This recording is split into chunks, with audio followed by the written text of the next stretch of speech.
Hey, everybody, and welcome back to a Star Wars commentary. I am Dave Cottingham here with Hannah Burr. Good morning, Hannah.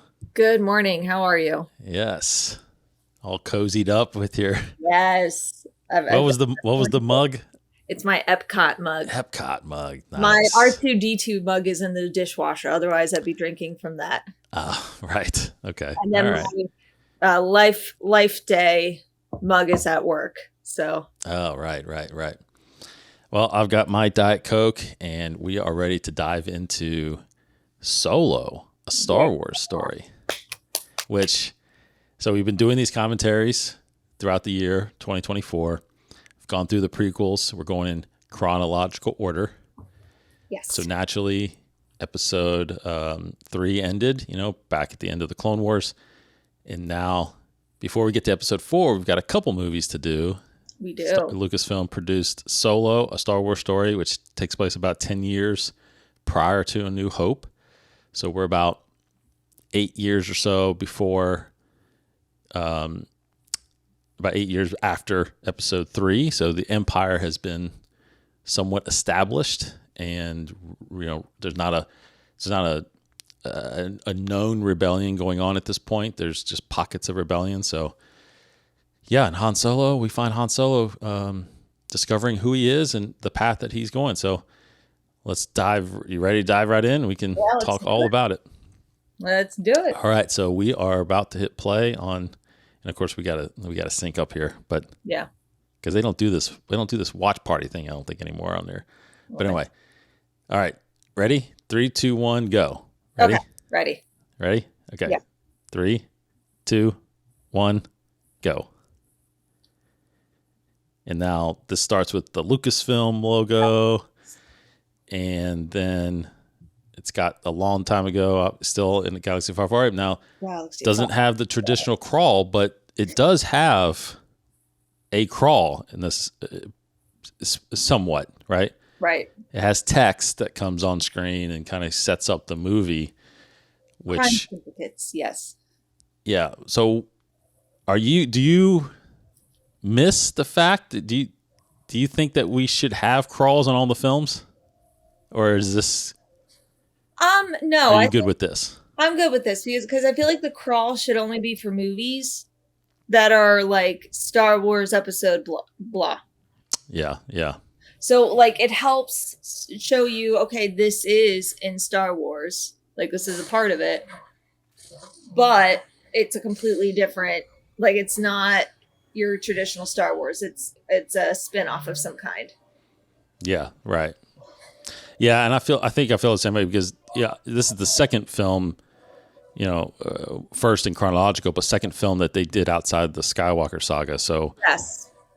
So we saw this a little bit with Rogue One, where they didn't do a crawl for Rogue One. So, they traditional just throwing up a movie logo at some point.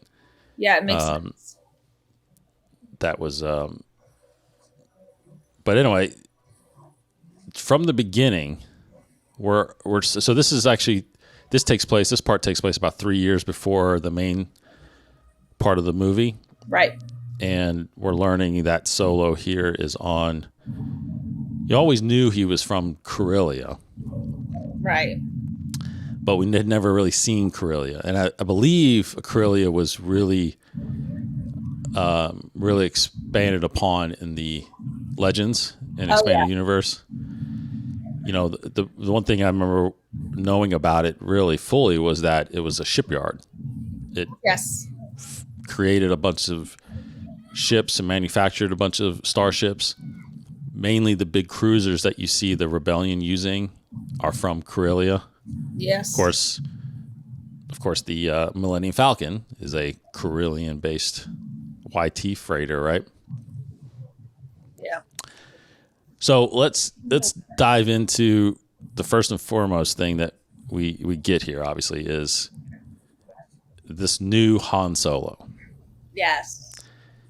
So talk about what your thoughts were, how you felt about the casting of Han Solo by Alden here. Well, the thing was, part of me is like, there was one other actor out there, and they weren't necessarily well known, but they looked exactly like Harrison Ford. And I thought, then they sounded like him too, a younger version of him. So I thought he was a shoo-in for this role. And then when they cast Alden, I was like, okay, I mean, he doesn't look like him. But then you see him act, and you're like, yeah, he was a good choice.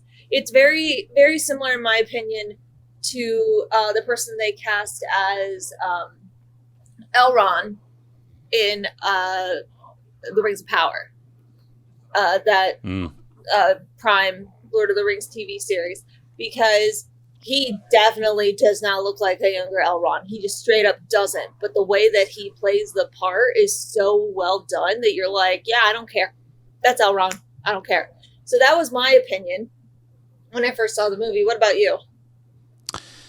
Yeah, I think I felt the same way. You know, I was truly a little wary about them making this movie, for one. I mean, I wasn't, you know, you got to remember, I'm sure everybody knows by now because it's been a while, but this movie first started out with Lord and Miller, two kind of comedic writers writing this film and directing this film.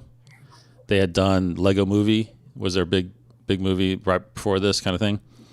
And so you started hearing that things were going off script, and, you know, the productions weren't going directly, you know, creatively exactly where they wanted to move this thing. So obviously Ron Howard eventually came in, reshot a bunch of stuff, and did the movie again. And, you know, I could clearly tell in some parts that there is a mixture of both. Oh, there absolutely is. I mean, even like the first 10-ish minutes of the movie it is just completely different from the rest of the film. So right then and there, you already know that it was directed by two different people. But I feel like they should have gone the comedic way. Like, we're talking about Han Solo here, like, and also you have the talented Donald Glover coming in to play Lando.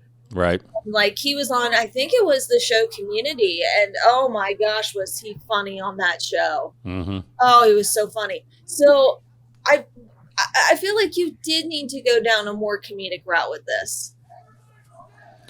Yeah, I think there's always comedy in Star Wars. Yeah, exactly. There's always been comedies, especially Han's been the one that's kind of done a lot of one-liners and given us some of the best lines in Star Wars. But I think, you know, I think a straight-up comedy was where it sounded like the direction of the film was going. Right. Versus just having some comedic moments. So, look, Ron Howard is one of the best directors in the business. Oh, yeah, don't get me wrong. Like, he's great. Yeah. To him to do a Star Wars movie is fantastic. And I think you can see his imprint on this film definitely as you really pay attention to it. So, yeah. But back to the casting, that's why I think, you know, I think the cast under the circumstances did a hell of a job. Yes. With the way it changed, you know, obviously Emilia Clarke is a fantastic actress. You've got Woody Harrelson, you've got Giannis Sonotomo doing Chewbacca again after he started doing him in the sequel trilogy. Yes. You know, you just got you said Donald Glover. I mean, you've got fantastic actors. Yes. Yes. And Alden is, like you said, he's great. I mean, yes, he may not physically look exactly like Harrison Ford, or, you know, but he definitely resembles him. Yes. There's a resemblance. There's a familiarity. I think the cast was phenomenally picked. I really like Emilia's acting in the first part of this film. It's later on where I feel like I almost wonder if she feels like if ever she needs to play a tough woman, she needs to play Daenerys, because it's very reminiscent of Daenerys. But she does a fantastic job, absolute fantastic job. And I also, earlier when they were talking about like, oh, do you have my coaxium and all of that, I'm sitting here thinking, that's like Smuggler's Run in Batuu when they talk about getting all the coaxium and things like that. So Yes. So it's just like I completely forgot there was that whole connection because that thing was going on throughout all the different rebellions that everybody was after Coaxium. Right. So you're right. So the story, as it kind of said in the crawl there, the text in the Coaxium is the big element right now that everybody's kind of getting their hands on. It powers a lot of things. It obviously that's what causes or allows for hyperspace. It's something that we're definitely learning more and more about. Like you said, it has come up in all these different mediums. I think there's definitely been books too where it's been about coaxium and things like that. So, but the overall look of this, I was actually watching this movie a few weeks ago. It was on TNT, one of those things, and I was just watching it again. I mean, the one thing that is really, I feel like they've done an incredible job with these movies, these extra movies that they've done outside of the Skywalker saga is, still truly keeping the aesthetic look of Star Wars. It definitely looks and feels like Star Wars. It's not like, it doesn't seem like it is in a whole different world or a whole different universe. They've done a hell of a job, I think, especially this movie. I think the cinematography of this movie is pretty phenomenal. Stunning. And the fact that we go to so many different planets and experience so many different. Yes. Like, it's nuts. It's so good. I don't understand why people just kind of don't like this movie. You know what I mean? Yeah, we'll get into that. I think. Yeah, we will. But towards the end, I want to get into that. But this part here where they're getting, setting up this relationship that Han has with Kira here, which Kira is a character too that we have come to know more about as more content has been coming out with her. She was in a huge trilogy of comic series that Charles Soule, the great Charles Soule, has written. Crimson. It was called Crimson Reign, and then I think it was like the Hidden Empire, and I fail to remember the other one, but there's a big comic series about her post this movie and post episode, or I think it takes place during episode 6, like right before episode 6. So Kira has become, and I think is going to become even more a more significant character in Star Wars. Yeah. Hopefully she comes back, because there's rumors about her possibly, doing a series or something like that, or popping in a series. I don't know. I think it would be fantastic. Yep. I mean, this whole character is just this is a fascinating female character to me, because, she is, like, she's this naive little girl, and and then all of a sudden she gets carried up in drug trade. Yes. It's absolutely nuts. Yeah, and I didn't see, and I'll say one thing, and I'll bring this up several times. I think this movie, and I may be naive to it because I'm a big Star Wars fan, but to me, there's a lot of like twists and turns in this movie that, I take myself, I pride myself into being able to sometimes predict, what's going to happen in movies, not just Star Wars movies, but all movies, because, we're in the business. We kind of, there's a story element to telling stories, in film and television, and there's beats that you kind of have to hit, and you kind of, it's like these crime shows you watch on these scripted crime shows you see on TV. It's like the first couple of characters, like one of them is always the villain, right? One of them comes back and always is the bad guy. So there's all these twists and turns in this film that I feel like really throw me off, and it keeps going. Like right there, I tell you what, I didn't think that she was going to get captured right there. Yeah. And the fact that they get separated, because, I'm going into this thing where they in the trailer, you know, you can see that they work together, they're working together, they're doing stuff together. So that really threw me off because I was like, wow, so that means he's going to have to come back somehow and get her. Yeah. And he even screams, like, I'll come back for you. Yes. I'll come back for you. And I also, like, this part here, I didn't see it happening that he actually worked for the Empire. Like, yes. So that's a cool aspect of it. Yes. Oh my gosh. So it's almost like he and Kira both got recruited into some pretty nasty things. And he got out and made a name for himself, and she you know, she becomes this crime syndicate lord. Like, it's just really, really fascinating how they both ended up on these dark paths, and one went to redemption, the other continued to follow it.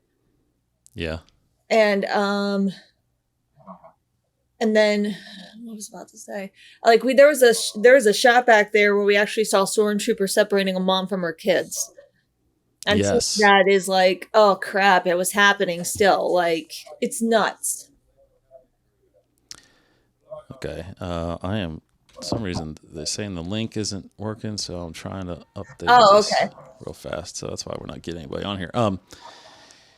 So talk about that right there. What did you think about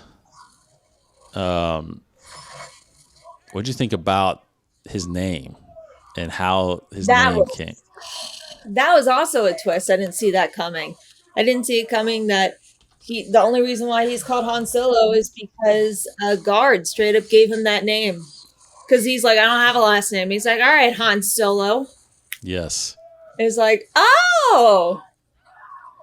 And who knew that also Han Solo experienced war like this? This is why he was so good at being a general. You know, that's true. I didn't even think it really kind of put that together. Yeah, he does have combat experience, major combat experience. For a different side, but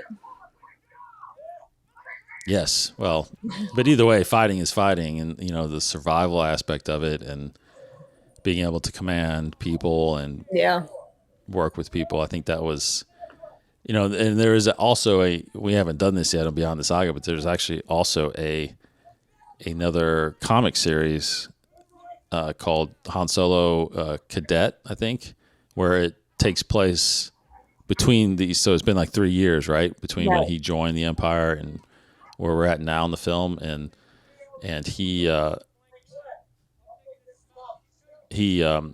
it kind of shows a little bit of that where they are, what he does through the first 3 years of trying to be. And the big thing about that is him trying to be a pilot, right? He keeps saying how he's wanting to be a pilot and get, you know, so that whole thing about this thing later when he comes up and tells Beckett about why it didn't work out. Like, you kind of see that in the comic, I think, where he's a pilot and he does have some flying experience, but it just doesn't work out.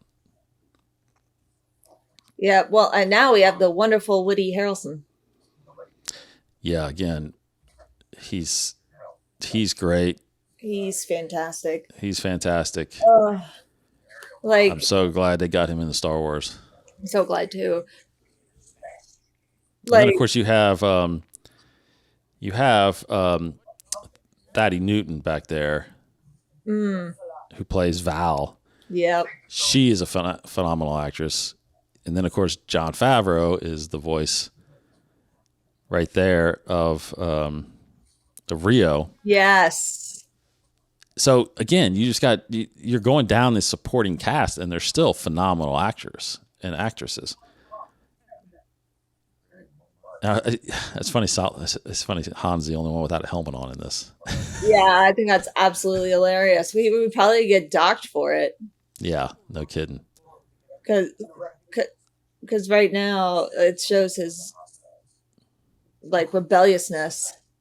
Mm-hmm. Mm-hmm. But I also find it really interesting that these, like, you know, they're pilots, they're ground combat, but they're not wearing trooper helmets. They're not in their traditional trooper uniform. That's true. So that's interesting.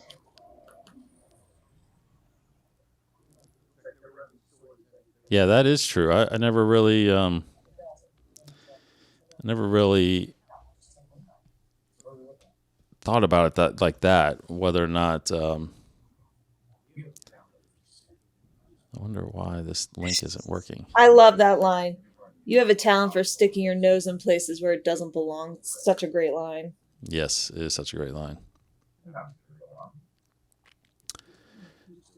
Oh, he's so smart.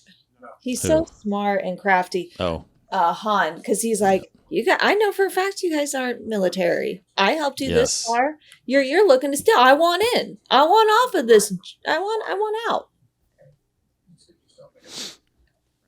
Yep. Oh my gosh, I love that. That's John.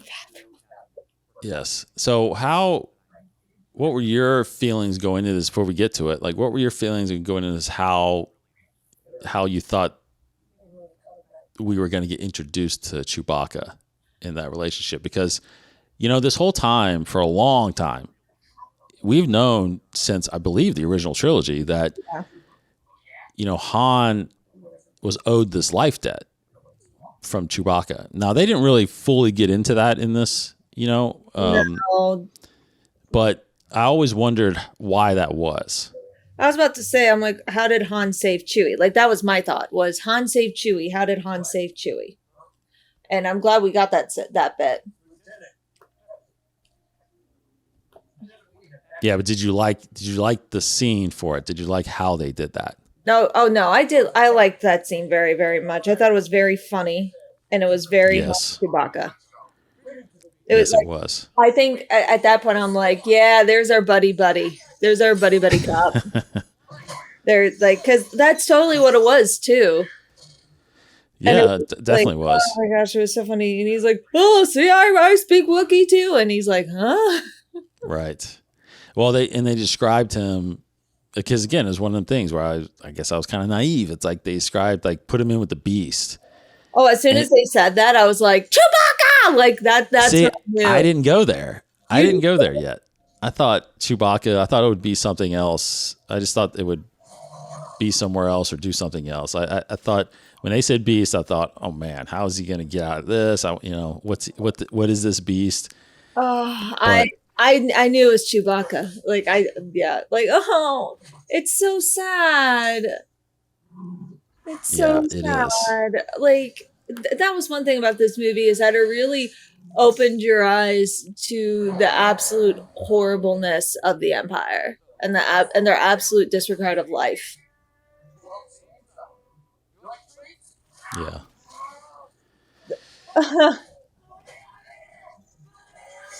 Yeah. Oh man, here we go.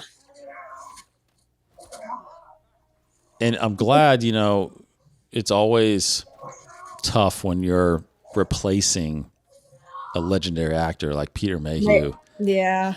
Because Chewbacca, is brought to life by Peter, and he has this, way of portraying him and the things that he did. And thankfully, on episode 7, when Giannis Sonotomo was introduced to replace him, Peter was on set with him, and he learned from Peter, and he was able to, get those little subtle nuances, pieces of acting that brings Chewbacca to life.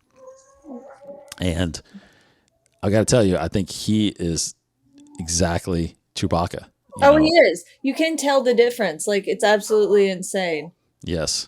Like, I still love that bit where he's like, yeah, I speak a little. Like, that is such a Han move.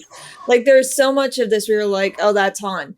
But I feel like, I don't feel like you needed Harrison Ford to tell him how to act like Han here. I will say, though, that does remind me of when Mark Hamill came on set for Book of Boba Fett to teach that actor how to act like Luke.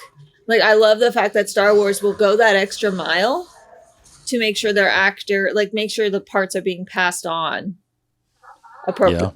Yeah. No, agreed.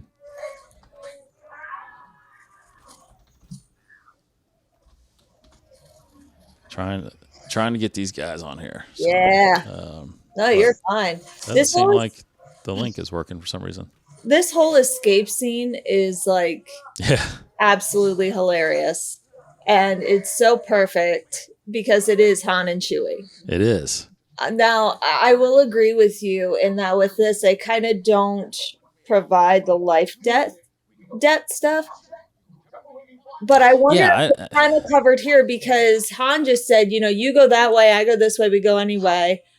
And Chewie's immediately like, I don't want to leave you. And I think that's because the undertone there is, I owe my life to you now, which we learn a lot about life, death, and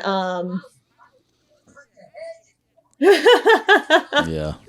But it's just incredible, and like we learn more about what life, death is for Wookiees.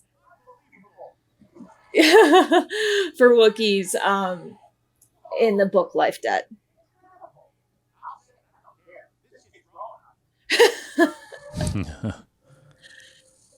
Oh.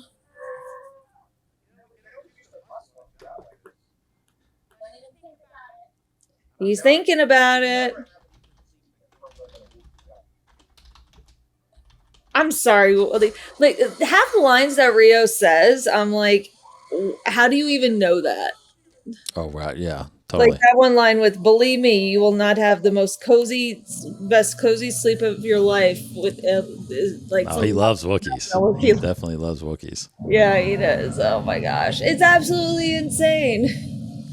See, like even that shot right there where it's flying off. I mean, it's very, very cinematic. Gorgeous. Yeah. Oh. Yeah, that's really good. It's nice. A massive human being, or a massive Wookiee. But Giannis is a massive human being. Well, yeah, of course.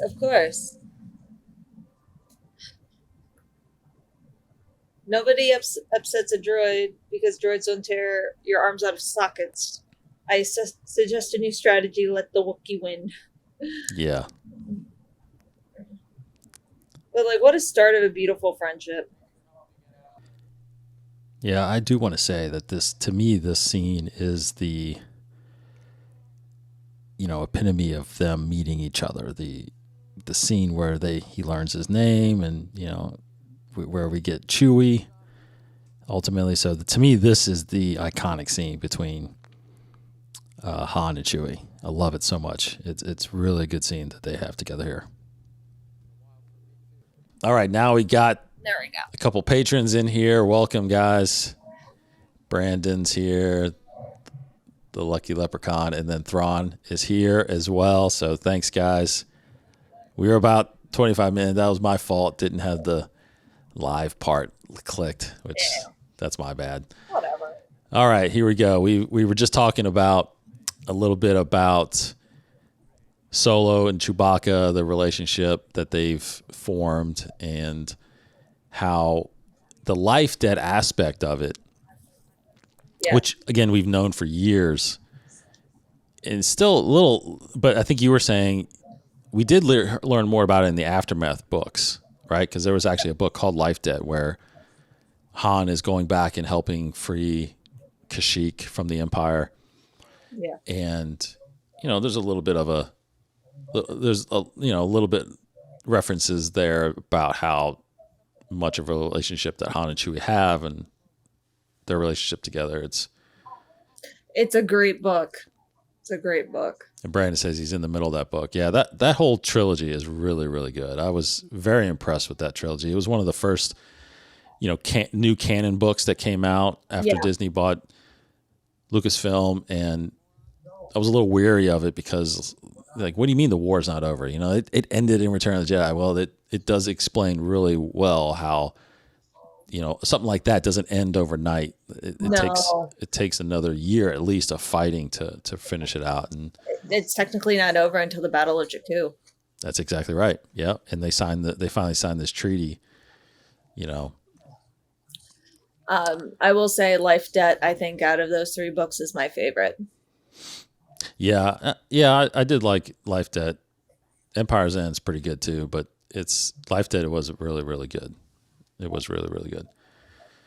So this this is actually one of my favorite scenes because, for one, you really get to know who the characters are in this scene. Yeah. You get a little bit of backstory, obviously, with Val and with Beckett. But what I love the most is I love how they don't know what Chewbacca's saying, and Han has to kind of relay it to him, and it just shows a little, like, just more dynamic between the two, and he talks about family and things like that. I'm telling you, this film to me gets really emotional in parts. It's nostalgic, it's emotional, and it really is and I think, and I don't know what, again, I want to get to it towards the end of the film, but like, I really struggle with how this didn't hit well with the audience. Same. I don't understand it either. Yes, Thrawn, it is an underrated movie. Yes. Like, oh my gosh. It's just so good. And and to me, it really does fall on the cast because, it's not like these guys are, TV actor, not that there's anything against TV actors, trust me. But, it's not like they grabbed some TV guys and just put them in here, or they're up and coming actors that they just put in there. I mean, these are established. I mean, I think, correct me if I'm wrong, Woody's, I think he's either Academy Award winner or Academy Award nominee. I think wait, was he? Because I can't remember if he won for that, but I can't remember. But he was amazing in True Detective. Yes. Oh, he's amazing in everything he does. I love Woody Harrelson. Thaddeus Newton, I've always been a fan of hers. She's incredible in what she's been doing in her stuff. Of course, Favreau is a huge Star Wars fan and a massive actor before he even turned into a director. Yeah. I mean, even his movie Elf, like, you look at that and that's it's a massive. I didn't realize he directed Elf until a little more recently when I was watching the films that made Elf. I actually didn't either. Yeah, the Netflix series, The Films That Made Us, or like whatever it's called. Yes. Yeah. And then they went into it and they're like, yeah, and John. And I'm like, wait, what? Yes. He directed Elf. Yeah, I think we introduced Elf to our kids like a few years ago, and at the end when it came up, it said directed by Jon Favreau. I was like, "What?" And I don't think he was in the movie, right? Because normally he kind of puts. He's the doctor. Oh, that's right. He is the doctor. That's right. Yes, I was about to say usually he puts himself in his own movies, and that's right. So that's right. He did. He did put himself in that movie. Now I love, this movie never shies away from it. That this is a heist movie. This movie is a heist movie. I would argue that it's not as big of a heist movie as Rogue One is. I would argue if you were to pick between the two, which was a heist movie, Rogue One would be your. Well, what level are you? It's because of the what they're stealing. The circumstances. No. Just I think story wise of a heist movie. Like if you were to compare it to Ocean's 11, or if you were to compare it to Ant-Man, which I would argue is a heist movie. While I think, like I'm not saying it's a bad thing or a good thing, but I feel like Rogue One to me feels. It's interesting you think that Solo's a heist movie because I feel like Rogue One to me is a heist movie. I don't know if I would call this. I think they're both heist movies.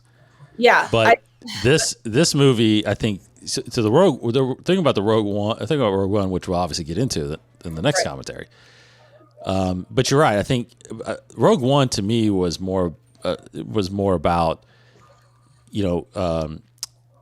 Jin's journey to figure out what happened to her father and her family, and whether or not because she wasn't a rebel, and she kind of unbelievably became the reason why the rebellion even won.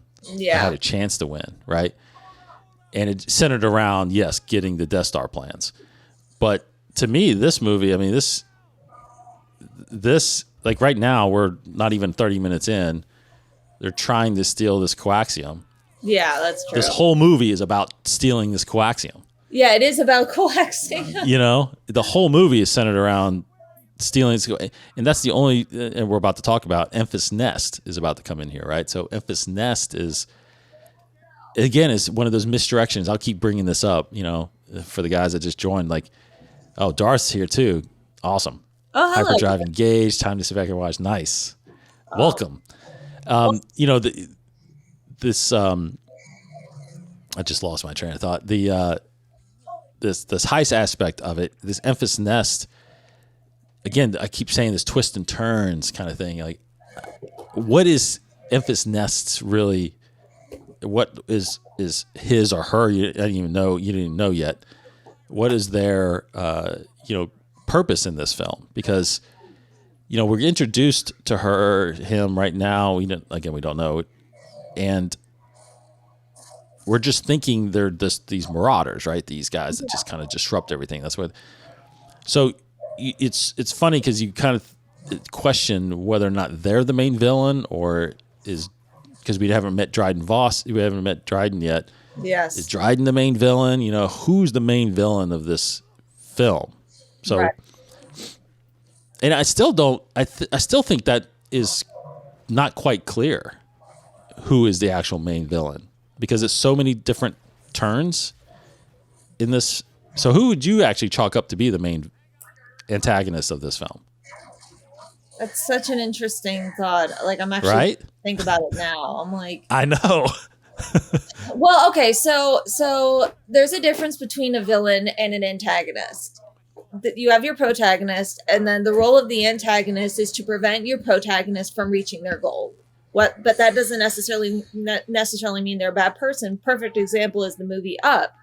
Your protagonist is Mr. Fredricksen, but your antagonist is actually Russell, the little boy, because he constantly makes choices that prevent your protagonist from his goal of getting his house to the falls. That's interesting way to look at it. So an antagonist isn't necessarily like your villain in a movie. A bad guy. Yeah. Because everyone think, oh, Carl's Muntz. He's the antagonist of Up. And it's like, no, it's Russell. Russell is the person who constantly is preventing your protagonist from getting their goal, from reaching their goal. So then that's the question we need to ask here if we're trying to figure out who the antagonist is who is preventing Han, or what is preventing Han? Because sometimes the antagonist can be a what. What is preventing Han from reaching his goal? And so who or what is that? Is it Kira? I think it's Kira. I mean, it could be Kira. I mean, it could be because his goal. So his goal because he's driven by these feelings for her, right? Yeah. Everything he's doing is centered around, right? Like right now, he's only doing this job for Kira because he wants to get a ship so he can go back to Corellia and free Kira. Yeah. Because he doesn't know where Kira is right now at this point. Well, I would argue that's his goal, though. That is his goal, but is she preventing him from? You're saying like is that person or that antagonist prevents our hero from reaching their goals, right? The same. So I don't know if it's the same. It could be the same thing or not, but I mean, I don't. But like that's just something to think of. I think. But maybe that's what some people have an issue. Why some people have an issue with this movie is maybe there's not a clear antagonist. Maybe there's just it's just a story about Han that maybe doesn't have as much depth as we think it does. But I think I would chalk up the antagonist. I would say, in a sense, Crimson Dawn is probably the antagonist.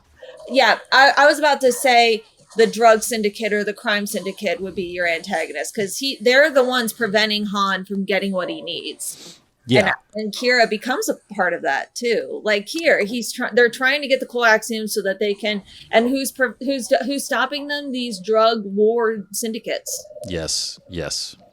And so Enfys Nest is just a pawn in this as well. In the end, we find that out. But right now, you kind of think that he or she is contributing to what's happening with Han and preventing them from reaching their goals. So it's.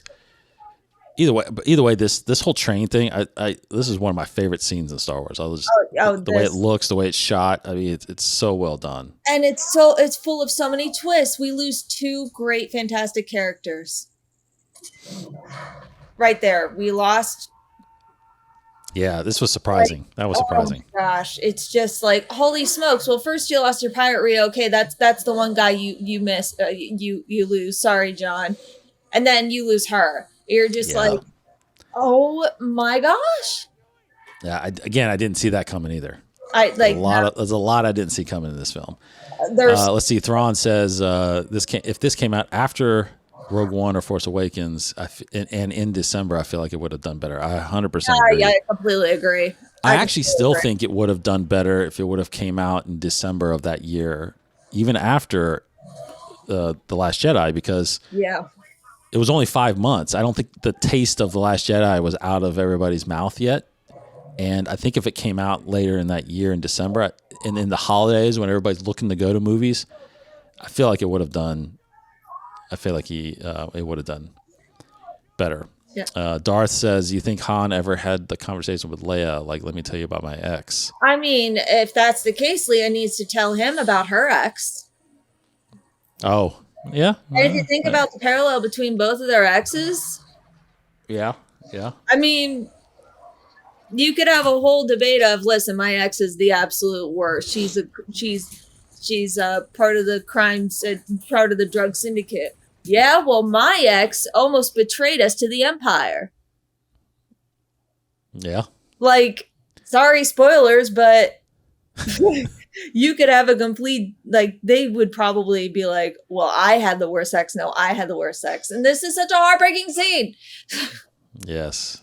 Very I heartbreaking. almost wonder, too, if, like, going back to the question about the antagonist, if you think of, like,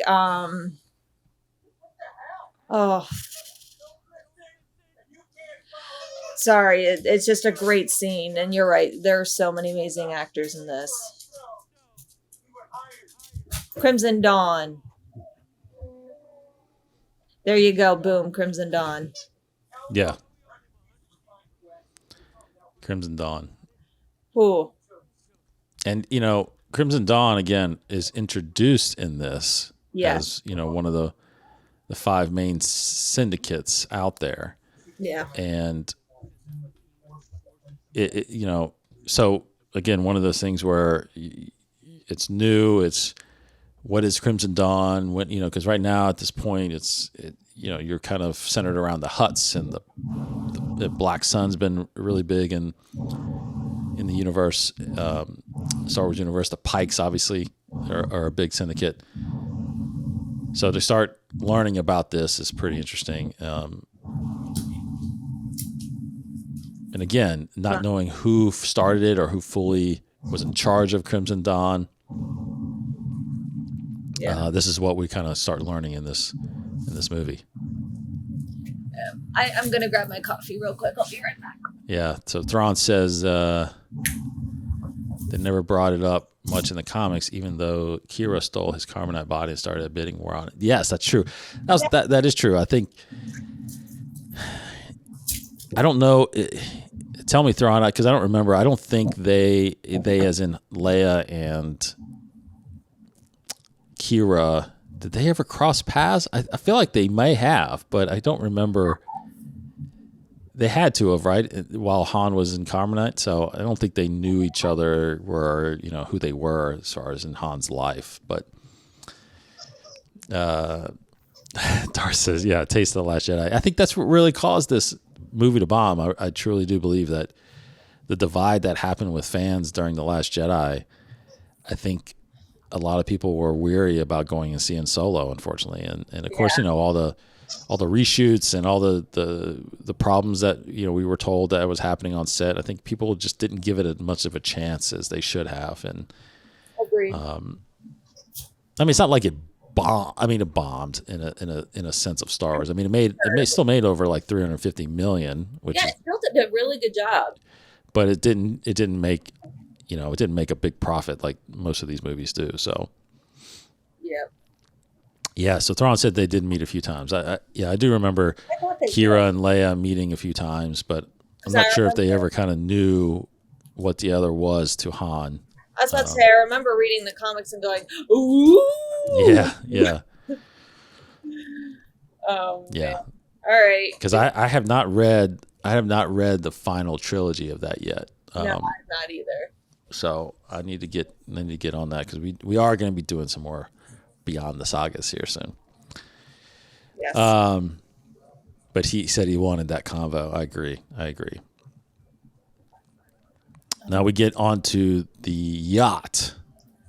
The yacht, even though it's a spaceship, it's a yacht of Dryden Voss here. And we're starting to see the world of Crimson Dawn here. You know, very similar to, if you think about it, this is kind of very similar to Jabba's palace, right? Very similar. It's a place where the crime lords get together, the people working for, Dryden. And it's just, there's music going on, there's this distraction going on, even though there's just business, the crime business going on in this area. And he just, flat out kills a governor. I know. It's insane. So much power he has. Now, if I remember correctly, Paul Bentley, such a great actor. See, man, we didn't even mention Paul Bentley. Yeah. Sorry, I didn't mean to interrupt you, but Paul Bentley, come on. Holy smokes. No, he's phenomenal. He is phenomenal. Now, He came on, I believe he came on late because for the longest time, very similar to Jabba, in the original trilogy, Jabba the Hutt was, you remember, he was played by a human actor, actually, at first. And then because they didn't know how they could do the slug type creature, but eventually when they got to Return of the Jedi, they figured it out. In this, I believe in the pre-production of this movie, Dryden Voss was actually an alien. Oh. It wasn't going to be portrayed by a human character. So I think I believe Ron Howard had a say in replacing, because these are a lot of the reshoots that happened with Dryden, and they finally got Paul Bettany on board and they got him involved. So, but they obviously gave him a little bit of an aspect of alien aspect because he's a humanoid in a sense. Because if you look at his fingers, he's got like really sharp, pointed fingers, and he's got the veins that happen when he gets really upset or really angry. But now we have the reunion of Emilia Clarke's character Kira and Han Solo here. Again, something that they made the reunion a lot simpler than what we expected. We expected him to still get this ship and still go after and save her, because I really thought do what? I said it'd save her. Yeah. Yeah. I mean, did you really think? I thought that the movie was headed towards that. Like that was going to be the ultimate thing, was him going back to Corellia and saving her. Yeah. But no, they run into each other, which I did not see coming. Like, once again, this movie has so many twists in it. I thought she might have died on Corellia. Like, he would go back to save her and find out that she died. I thought that's what was going to happen. But no, it turns out she's freaking drug lord. I know. Yeah.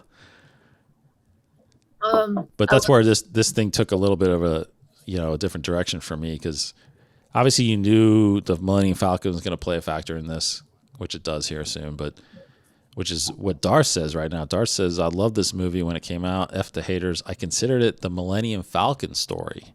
Okay, that's interesting. Interesting. Yeah, because it's definitely an origin for the Falcon. Yeah, it totally. Which I want to get into here when we get to it. Yeah, when we get to it. And then, has anyone read Crimson Dawn book yet?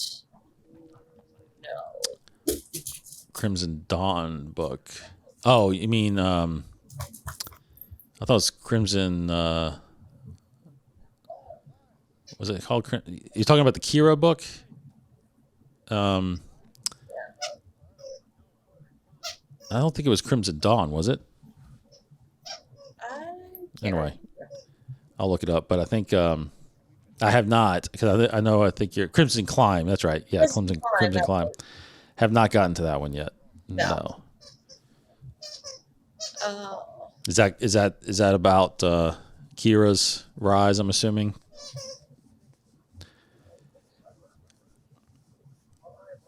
It gets a lot more Voss. Yes. Okay. Good.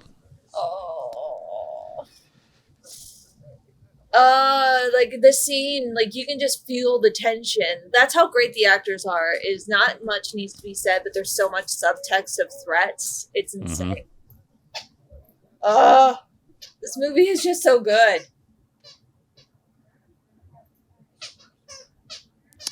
And Kira's first meeting with Maul. Oh, that's interesting. Yeah. Oh, That would, yeah, I need to get into that. I need to see what that's that about. would be interesting. That you want to talk about twists? That at the end of this movie, holy smokes! Oh yeah, yeah. We'll get there. We'll get there.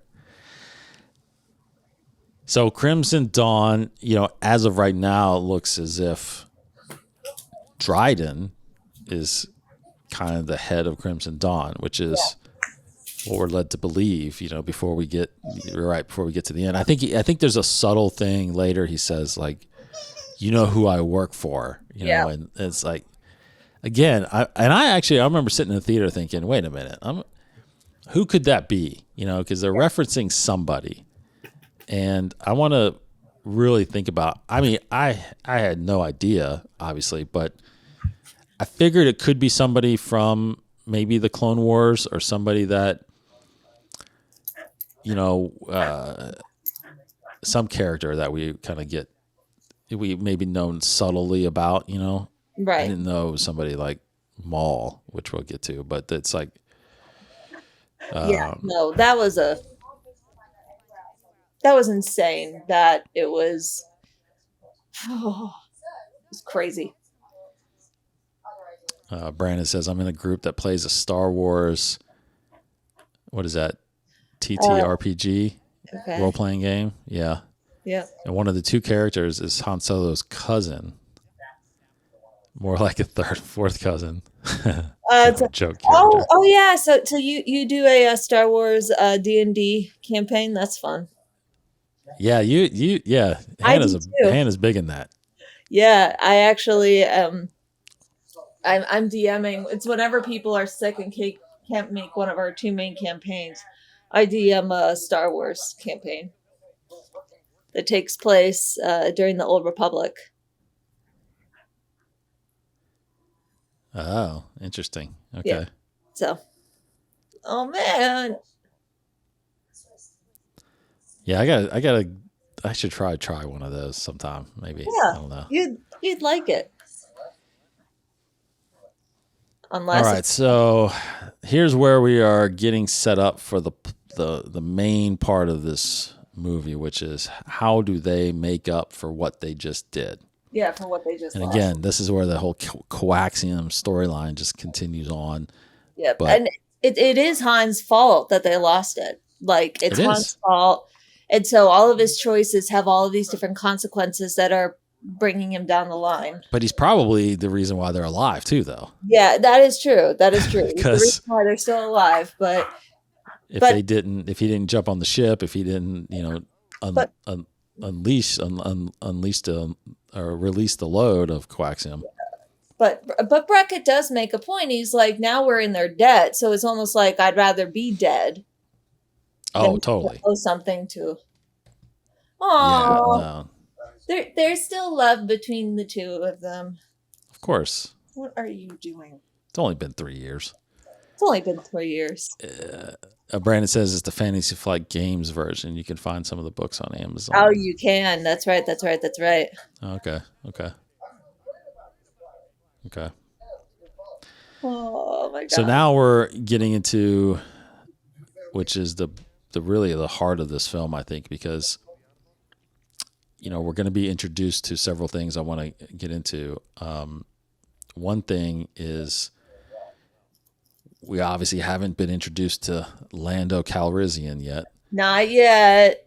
We know he's in the film. You know, we know he. You know, as you first watch this, you know you're eventually going to get him, and of course, we know from the past films and whatnot that he has the Millennium Falcon. He's the original, maybe not the original, but he's the owner of the Millennium Falcon before Han Solo comes.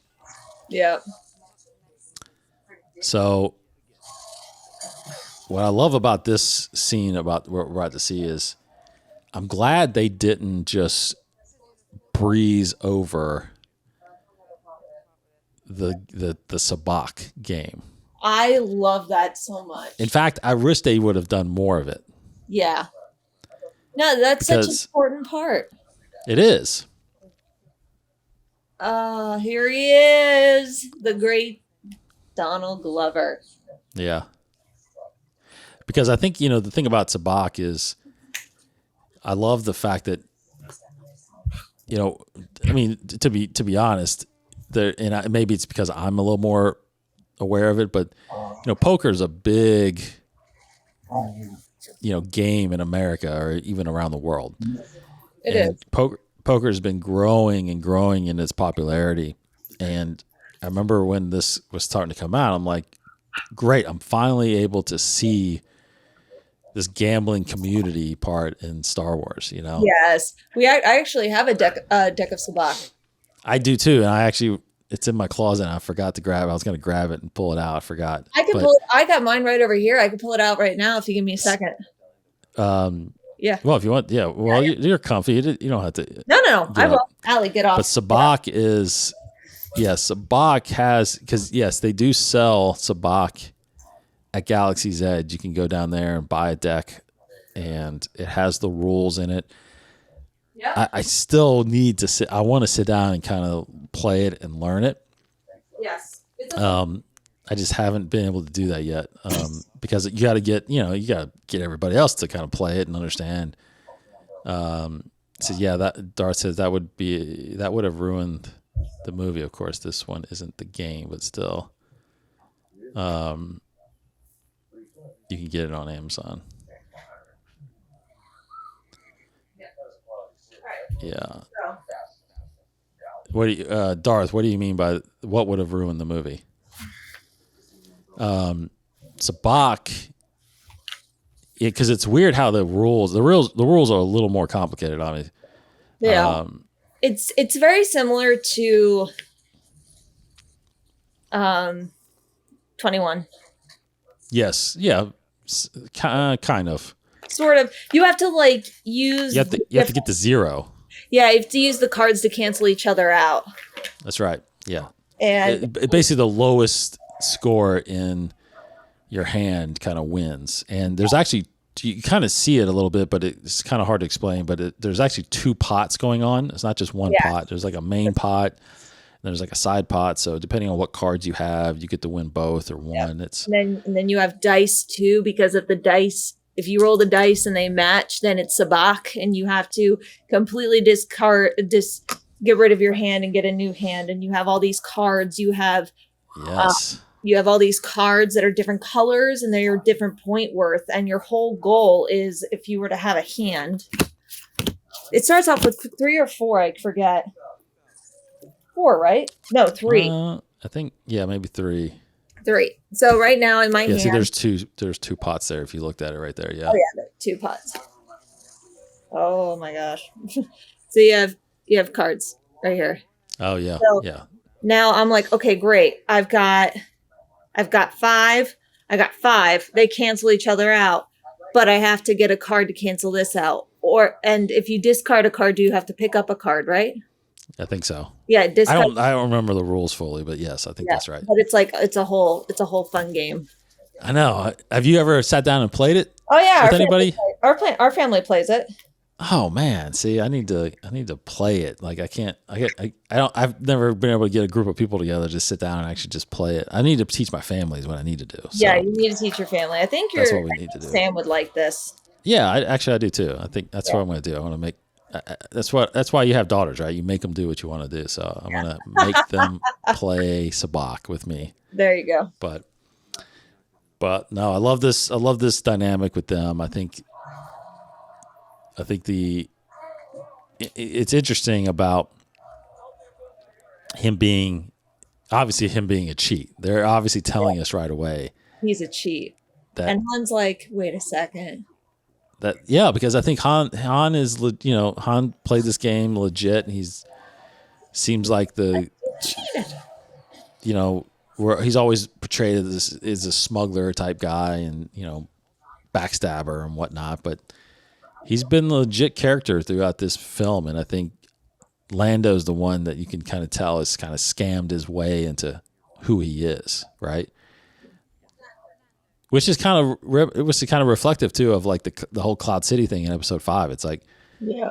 man, you're in charge of all. How did you get in charge of all of this, right? We didn't really know his backstory fully, but now as we're learning that, you know, it's amazing where he's kind of taken himself.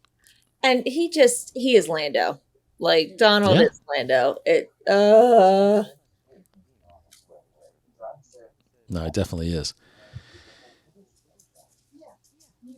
So now they're working on this, getting him on board. I think there's an interesting reference here. People are, you know, in all these kind of side films and side things, there's always this, at least to me, there's always this lookout for, okay, who's going to be dropping any, you know, references or names or Easter eggs and things like that. Yeah. And Beckett drops a major one here because everybody that's familiar with the Clone Wars and things like that knows about Aurra Sing. So this is one of those interesting, you know, points about Star Wars where you can't go back once you start establishing a canon, right? Technically. I mean, there shouldn't be this, you know, and I think they've done a good job, obviously, of not trying to erase canon but I mean, we learn in this film that somebody has died. Like Aurra Sing is dead. Yeah. Now, could she have survived? I mean, it's always the question. Did we see a body? That's always the question. Right. We see a body. I mean, like now we're talking that Mace Windu, but like I forget who, but one of you three Patreons, I'm fairly certain, made this comment. Death is slowly becoming less and less meaningful in Star Wars. Yeah. Like, at least with Tech stayed dead as far as we know. So that's... I think that's safe to say now that he stayed dead. Which is good. But you're right. If you don't see it, there's always a way to kind of bring that back. And Aurra Sing's not a major character, so I think it's easy to kind of accept the fact that she's not around post Solo. But because she's not a major contributor, but she was an interesting character that helped, you know, worked with Boba Fett and was in the Clone Wars a lot. But it was great. It would have been good to see her in live action at some point again, because we only saw her like really brief in episode 1. But yeah. So let's talk about L3 a little bit. Okay, L3. Because I think this brings up a topic, Hannah, that me and Martin have obviously got on the Mandalore podcast. Me and him have gotten into this debate several times. Yep. And that is the purpose and what is the intelligence level of a droid? Because L3, let's get into that. L3, which Thrawn says, L3, love L3, did something different with a droid. Yes.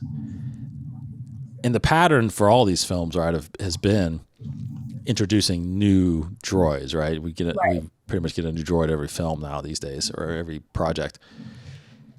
But L3 is different because L3 is introduced, I feel like, in a way, in this film, and this is one of the best shots in Star Wars coming up, where they look right here up at the cockpit. The Millennium Falcon.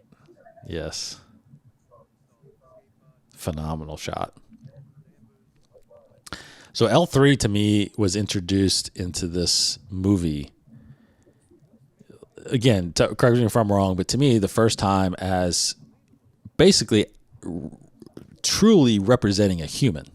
Oh, yeah. Like they are fully treated as a person, not a droid. You know, even hinted at that there's some kind of, you know, relationship between her and Lando.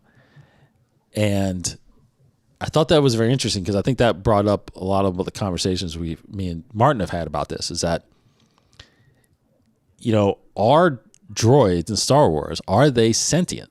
Like, are they fully aware, fully capable of making their own decisions, fully capable of learning endlessly, infinitely, and then ultimately, living a life on their own? Where do you stand on that in Star Wars? What the droid part of their purpose? They're sentient. You think they're sentient? I do actually believe that, because you can't look at C-3PO, look at R2. I mean, just R2 alone, all the choices that he makes, they're not necessarily orders. Like, he'll make his own choices to get out of vines and pickles. Like, that's yeah, it's so hard because they're computer, I don't know, because then you could always just trace this back to AI. That's what I'm getting at. Basically, yes. AI and Skynet. So part of me is like, yes, they are. And the other part of me is like, no, they're not. Because they are machines. They don't necessarily have a soul. So I think it goes down to, what do you mean by sentient? If you mean somebody that can make choices on their own, they absolutely can. But if you're talking about somebody that has a soul, I would say sentient is more, they're basically unlimited in their learning, their choice making, their rationale. They are fully aware. It's artificial intelligence. They're basically fully aware of. I would say they are, but I wouldn't say they would have a soul. Like, if we're going to define sentient also meaning they have a soul. I think you could pretty much go there if you believe in souls. Yes, because some people don't believe in souls, but yeah, that's a good point. Yeah, you could go there. That's how I would define it. I would say somebody that's truly believes that they are alive, like they are basically a human inside of a droid. Right. Now I'm with Thrawn, who says it's just their programming. I don't think they are fully sentient. They could upgrade their programming to understand new emotions. C-3PO will sometimes say that's not in my programming. True. That's true. I do think that we have to think beyond, in my opinion, we have to think beyond what we have in our world, right? Like, in our world, machines right now, they do everything we want them to do. Yeah. AI is starting to, knock on the door and bust through, but in this world, we got to think of the advancements that they have here, right? Because I think one of Martin's arguments was always, well, that's so much programming. They don't have the technology to really. I'm like, no, they do have the technology. I mean, they can hyperspace through the galaxy. There's technology there that there can be so much, whatever size files and everything of programming that you can instill in someone like 3PO and R2 and L3 that gives them the ability to be able to make decisions based on the surrounding area that they have. But see, that's what makes L3 to me, though, walk the line a little bit, because she is making rebellious decisions. Right. Right? Because droids don't really have this rebellious aspect to them. Would you argue, though, that R2 also has a bit of a rebellious aspect? I think so. So, when it does come to that does bring a question of, was it just their programming then that brought them to that point? Was it evolving? And I wonder if part of it, too, is because, C-3PO, his mind was wiped. His mind was wiped. I don't think R2-D2's mind was wiped. I don't think so either. No. And it sounds like L3, her mind was never wiped either. Never wiped, but ingested into the Falcon. Yes. I think R2 again is one of those things where I think you could definitely program, an astromech to, kind of learn. That's the thing too, is I do believe they can learn. There is intelligence there. I think they can learn, like C-3PO can learn, oh, Luke is now my new master. Right. I have to listen to Luke Skywalker now. But I do think that that's part of, again, it's not that he's willingly choosing to do that. I think it's in his programming that he has to do that, right? So there is a fine line there, but I think droids I think if droids were sentient in Star Wars, they would have taken over the galaxy by now. Yeah, that's true. That is true. You know what I mean? That's true. So maybe, yeah. But I also go back to that one. I forget what show it was in, but I think it was Mandalorian, where he went into that droid bar. Yes. And yes. We're not treated well. Like, so I go back to that, and I'm like, well, at what point is that programming that they're able to get to that point of we're not represented equally? Yeah, that was an interesting twist. I will say that was an interesting twist to see. Yes, to see that part of it where they felt like they were being felt like they were in bad situations, or they were having a bad day and they had to go somewhere where they had to like unwind. It was like, what? I thought that was very interesting. Yeah. And then there was that one episode in the Clone Wars where Ahsoka had to have these droids help her complete her mission. Because she's like, these droids have souls. Like, again, I think R2 so vulgar they bleeped out every word. Yeah, I love that. And Darth says he just watched Atlas on Netflix. There's a good convo between J-Lo's character and the AI and her exo bot about AI having a soul. Give it a watch. Oh, interesting. Yeah, so that's what I'm saying. Like, I think there's learning there. I think that a droid can learn that they can be upset, and they can learn that they have, but only as if that learning is in that programming. Like, I don't think that they can learn everything like what a sentient droid could do. I don't know, because right now L3 is talking with Kira about, like, it's like they're having girl talk, and she's talking about love and all of that. Like, it's just me.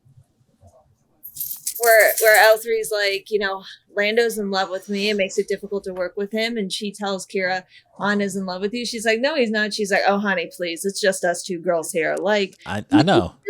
So then it's like, but that's it. But that's what you got. I think personally, that's where you just got to wrap your head around that. The programming is not as limited. Like, it is a massive model, or a massive blueprint that these droids have of learning, but it's still restricted in a way that keeps them non-sentient. I just don't think artificial intelligence exists in Star Wars yet. No. Like I think it's all program based. I mean, if you think about what we program all of our things, right? We program our phones to only be able to do the things that we need it to do, right? It is this whole thing is programmed to do what we need it to do, and I think that is what a droid is doing now. But there's definitely different levels. There's definitely different areas of it, But so anyway, I love that conversation. I actually love that conversation because I'm always intrigued by what droids mean to the galaxy. Because this galaxy, Star Wars, would not exist if it not for droids. To be honest, like, they repair everything. They do almost everything you can think of. Yeah, that's true. In this world, they're so reliant on them, which is honestly what I think we're as humans are going to become of AI. I think we're going to be eventually very dependent on AI. Oh yeah.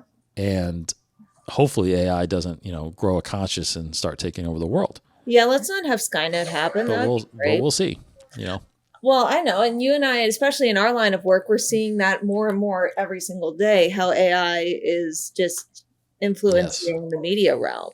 It is. For good or for worse. Like, for example, I thought it was pretty cool that they can, like, generate video, and that could help out with sizzles. We don't have to rip things off of YouTube. All we have to do is say, this is what I want, and we get what we get. But then at the same time, it's like, well, what about those poor actors? Like, yeah. Like, so hard. So we kind of talked about that and skipped past this part, but I wanted to kind of get your thoughts on the Falcon, right? Because the Falcon doesn't look like the Falcon that we were used to. Yes. at this point, right? This is a brand new Falcon. It is spotless and clean. I know. Did that throw you off, like the way it looked inside? It felt like it felt like, okay, this isn't a well lived in ship, and then when we see it in A New Hope, it's like, this is lived in. This is a lived in. Hey, this is a lived in. Sorry, my dog is begging for attention right now. Yes, she is. But no, I think the thing about what threw me off a little bit about the Falcon was because again, this is about 10 years.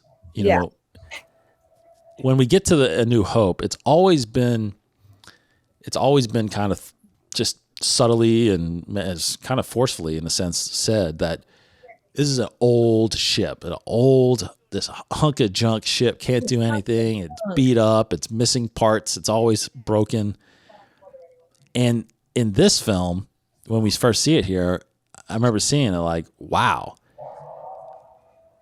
In just in 10 years, it ends up looking like it did. Like, what happened? A lot apparently happened. Apparently a lot. And honestly, watching the movie later, it's you kind of end up seeing what happens, obviously, because a lot happens just in this movie, that kind of sets up what it looks like. But the interior part, I was really thrown aback because when I saw that, I'm like, wait a minute. Is it white in the original trilogy? Like, no, it's not. But it looks dirty is what it looks like. It does. I just wonder if part of it is that maybe Han was a little over his head in having his own big ship and he just didn't know how to, like, he didn't have the help to constantly maintain it. I mean, I definitely think that is definitely one aspect for sure.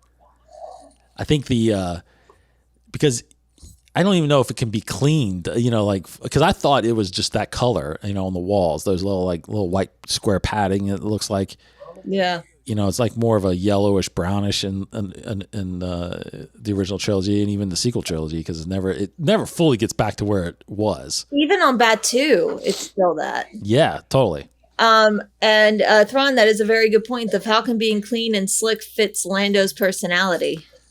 Very true. It's very true. So ownership. I know, and he's not out there, he's not out there fighting a rebellion in it, and he's just out there smuggling in it, and and Han and Chewie didn't have any droids to clean it. That's right, they didn't. Yep. They didn't. They didn't have any droid co-pilots. You're exactly right. Yep. No. But I'm glad we saw. But this goes back to everything in Star Wars. It has to somewhat center around merchandise. So you couldn't release the Falcon again during this movie that made it look like all the other Falcons that have been released. So people could buy new Falcons, right? So exactly. You had to change it. I mean, there was no doubt there was going to be a different Falcon. Yeah, of course. Now, see, here's the part where it's like L3 again is thinking about, she's there obviously helping Lando and helping them, but now she's thinking like this droid revolution. Oh yeah, no, right? I love that part. My favorite, I think what I loved, which is a line that we missed, was there, you're free, and the droid's like, well, what do I do? She's like, I don't know, go free your brothers and sisters or something. Yeah. Like, and the droid's like, oh, okay. So even the droid needed to be told what to do because they didn't know. I love this aspect of Chewbacca. No matter what, it's like, I gotta help. I love the decision making he does here. Thrawn says, I suppose it's like a car for 10 years. Can't get barely beaten up at that time. That's true. I would say I proudly take very good care of my cars. My cars look pretty pristine the time I'm in, but I'm not fighting a rebellion in my car either, or flying across the galaxy. So it definitely gets the wear and tear aspect of it for sure. Yeah, it certainly does. I love the strength that you finally see with Wookiees here. I mean, we've kind of seen Chewbacca throw some people here and there, but there's shots in this where he like literally picks somebody up and pounds their head into the ground. I mean, it's like ripped off their arms. Yes. Well, yes. So what do you think about, because this is something that has been known in Star Wars for a long time. Again, one of those things where we're seeing for the first time is the spice mines of Kessel, right? Yeah. I mean, even from, I believe it was episode 4, right? That C-3PO saying, bringing up the spice mines of Kessel. Yep. Like, that's so crazy. I love the fact that we're seeing this now again. Was the spice? Did you have a preconceived notion of what this looked like or what this was? Because I think it was probably described in some books sometimes, but we're seeing Kessel for the first time here. Yeah, no, I never really had anything in mind. I just was like, oh, that's like a drug mine or something. Like I don't think until Clone Wars do we ever really truly get a good picture. Oh, we did go to. Did we go to Kessel in Clone Wars? I think we did. I feel like we did. Yeah, actually, I think you did. I think you're right. Dave is on smuggling runs in his car, or transporting questionable things in your car. Well, yeah. I mean, with the business that we're in, that might.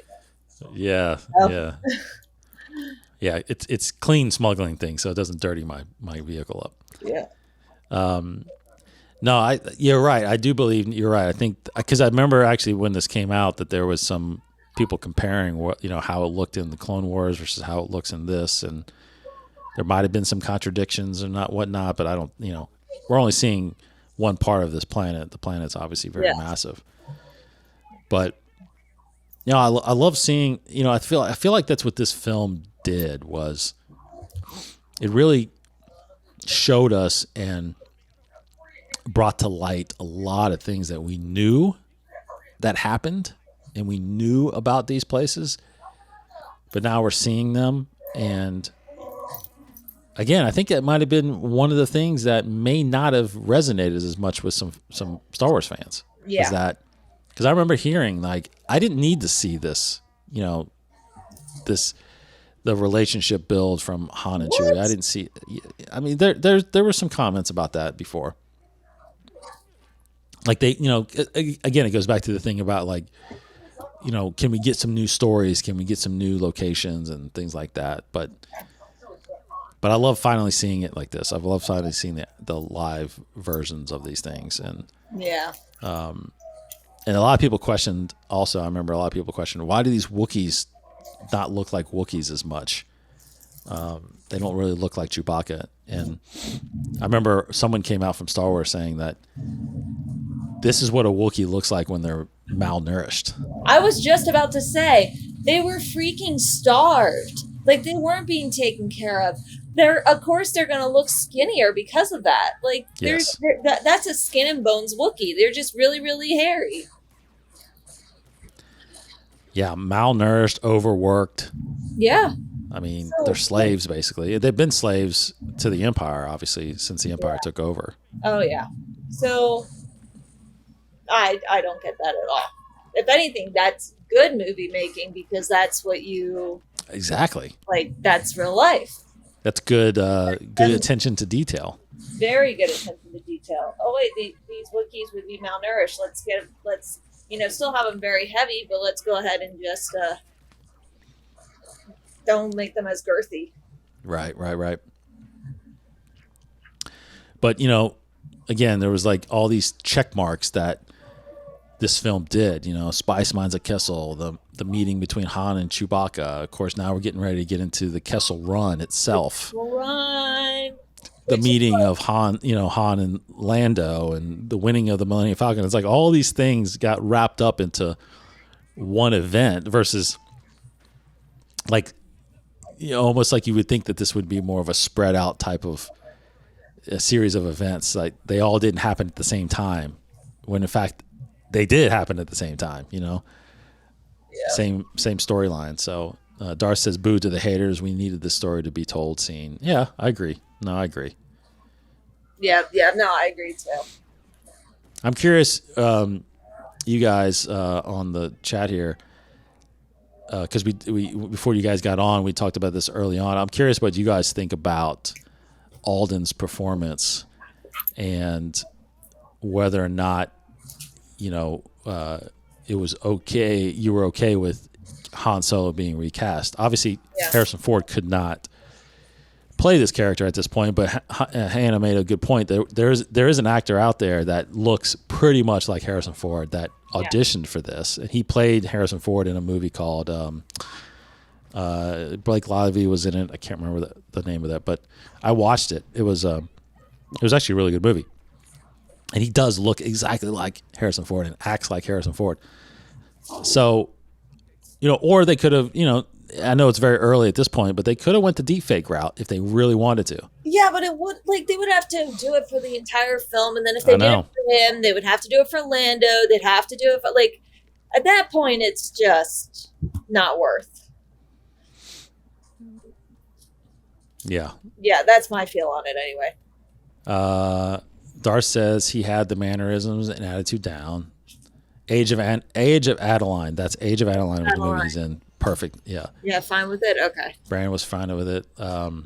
Yeah, like I said earlier, it reminds me very much of the actor they cast as Elrond in Rings of Power, that Lord of the Rings TV series. Yeah.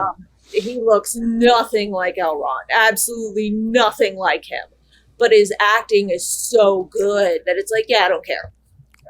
I don't care that he looks. So I think it just shows the talent of the actors on here.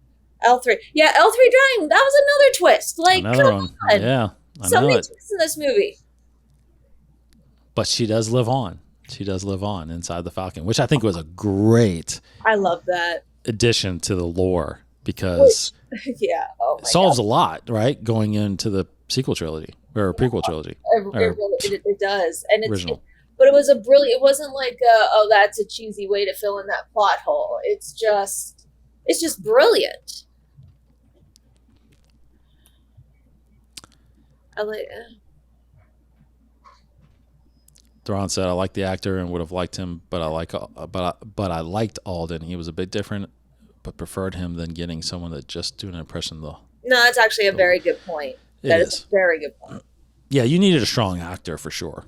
Yeah, and you don't need someone trying to impersonate someone. You need someone to be that person.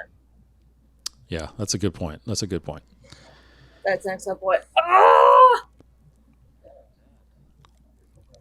Now, now we're getting to the Kessel Run, which is something is brought up within the first 20 minutes of Star Wars ever in the first movie, where he says he does the Kessel Run in less than 12 parsecs. Now, this is the thing that's weird because when you first hear this line, when you first watch Star Wars way back when someone says, "I did the Kessel Run in less than 12 parsecs," so parsecs, to me in a way, I always thought meant seconds, like time. Yeah. Well, parsec is not time. No. Parsec is distance. Yes. So it's a little odd to think about, okay, well, how do you do... So basically what they're saying, what you find out in this, which is great to finally see it, is the Kessel Run. There's only one way to do the Kessel Run, technically, is to go through the way that they have this designed, right? Where you kind of hyperspace jump through. And I think it's like, what is he saying here? He's like, you can't do it in less than 20 parsecs. Like, he literally just said that line. He did? Do it less than 20 as soon as you're talking about it, he literally said the line. And then I was like, watch me. So that's you're almost doing it in half the time, which we also find out that he kind of smudges.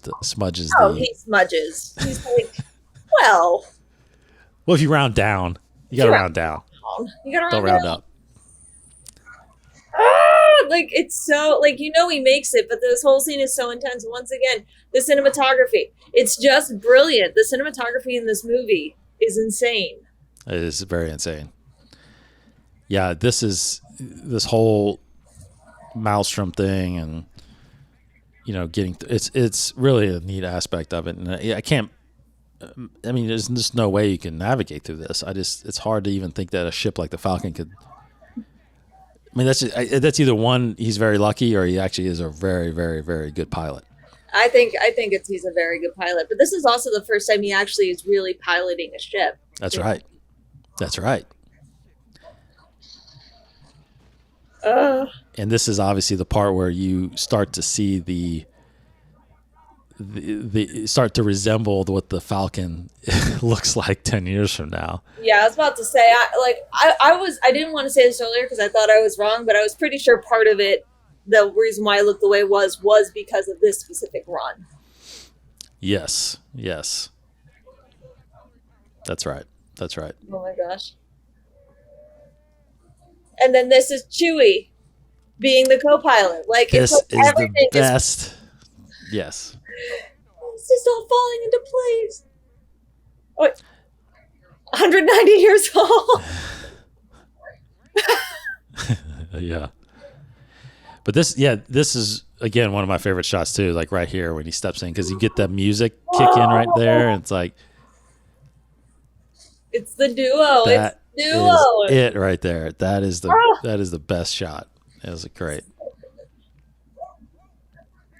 That's my cape.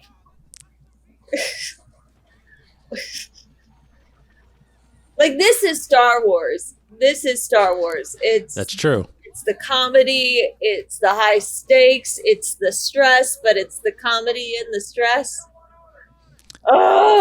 This is Star Wars. It is. No, this is Han and the Falcon. We're getting the adventure and like you said, the intensity, the high stakes, because so many things have to happen at to work, and they're trying to figure out how to navigate through this thing, and L3 is kind of the option for that. So no, this is a great part of it. This is insane. No, he's a great pilot. I don't care what you say. Han's a great pilot. He's not just lucky. He's a great pilot. No, he is a great pilot. He just pulled off a move that he also just said, like, I know somebody who tried this. It's a great move. Except they died when they crashed doing it. That's true, yeah. That's right. He didn't die, so. But now the Millennium Falcon's looking like the Millennium Falcon we know. Yeah, it is.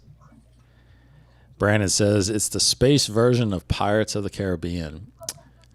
Yeah. It definitely can be that. Yeah. Yeah. No, I agree. Because Pirates of the Caribbean, there were like a crap ton of stunts done on that. It's so much action in those movies. So much action, and so much. You're like, holy smokes! You guys are fighting on a rolling water wheel. Like, it's crazy. Right.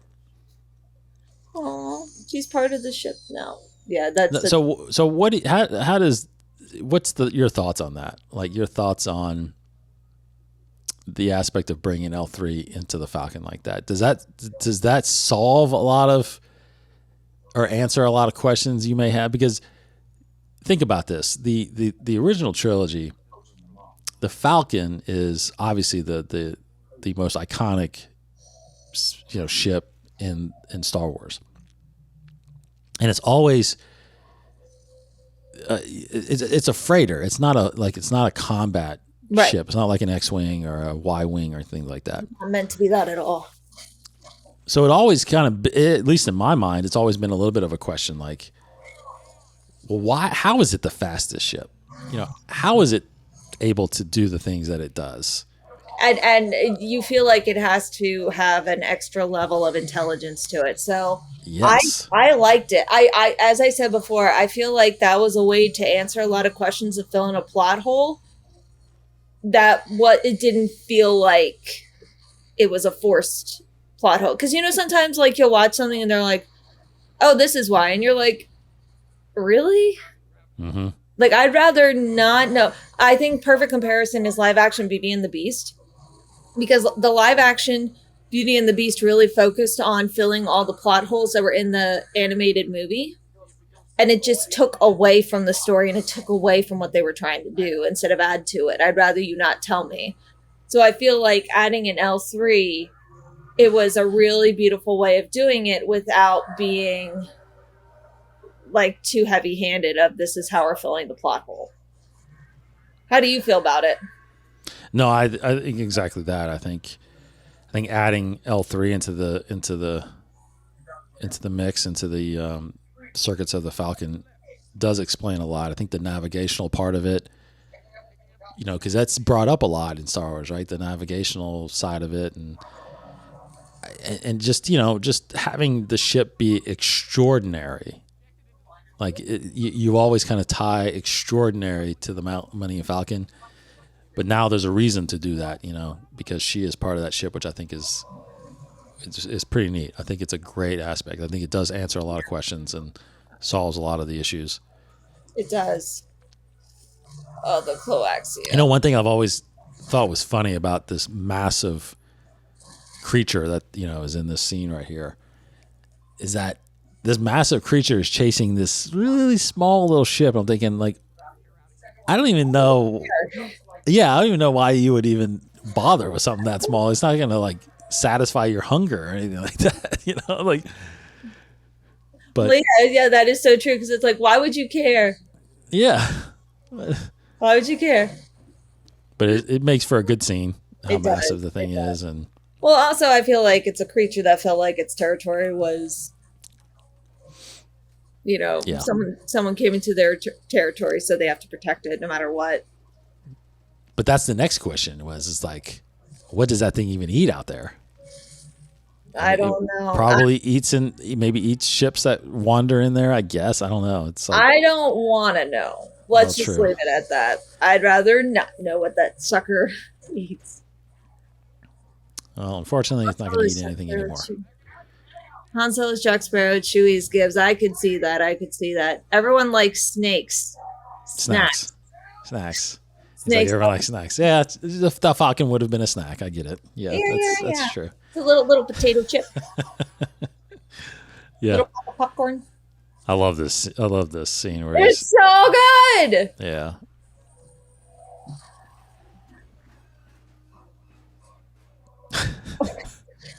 But see, that's typical Falcon, right? Yeah. Like we're seeing the typical Falcon right now, where it doesn't always work.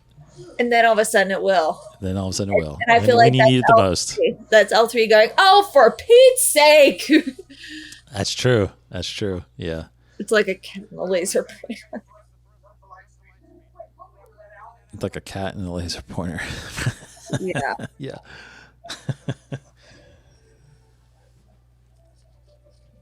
Love it. So stressful. I know, man. I'm telling you. Even though, like you said, even though you know they survive. And I absolutely love that that's a callback to the beginning.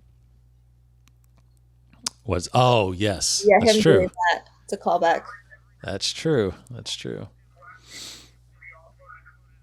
So we're getting closer to the end here. I mean, we still got a couple things here, but that was the big part of, obviously, the film was getting the coaxium and getting it here, because we still, you know, you kind of have a tendency right now, I feel like, to forget about Enfys Nest a little bit. Yeah, you do. You know what I mean? Like, because right now you're focused on Crimson Dawn and the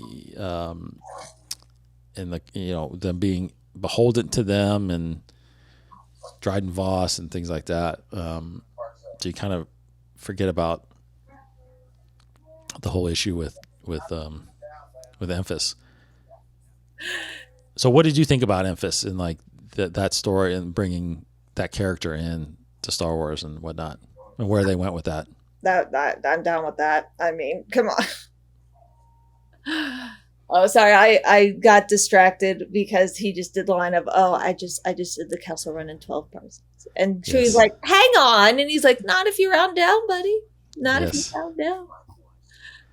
But yeah, so it wasn't less than 12. It was more like, it was less than 13, right? Something like that. It was less than 13. Oh, man.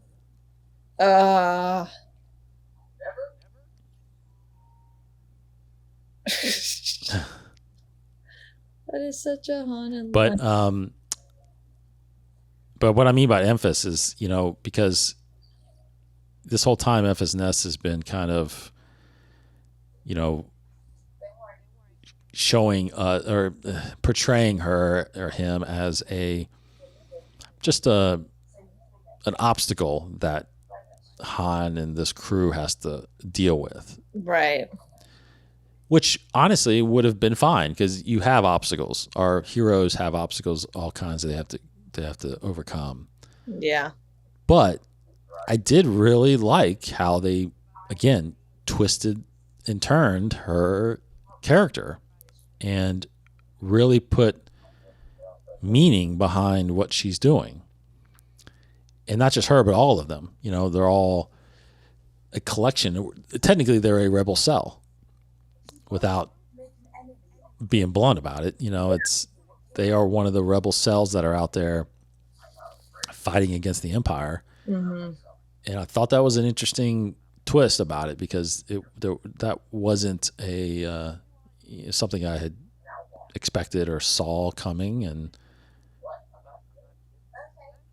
so I thought that was an interesting way of doing it. And I think, again, I think it set it up that Emphas could have more stories going forward. Absolutely. Yeah. Absolutely.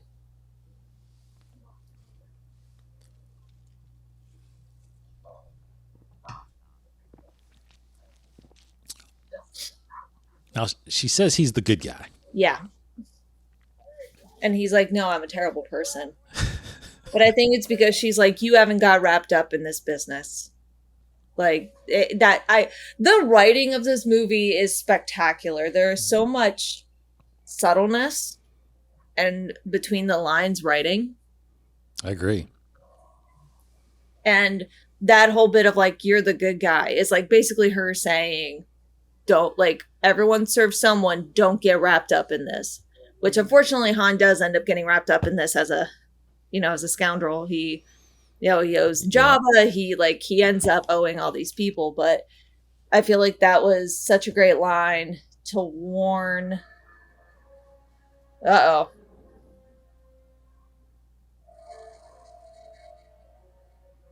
Here we go. Yeah, that's what I mean. Again, it's like this whole, you kind of have this feeling that it's like, oh man, not again. And, they're going to, it's going to be some kind of shootout, and all this stuff. But Wild, Wild West. I was very surprised by the direction that they took with Emphas and. Like, absolutely insane. It's like, sorry, what? Yeah. Like, this movie has so many twists. A ton. Like I'm telling you, I probably should have counted them all before we started this, but it's like there's so many things that just went in a different direction than I expected, and like that right there. Yeah. Like, oh well, I didn't. But that's such a Han move too, to make it bluff and then be like, well, oops. It's a very Han move, yes. Oh man.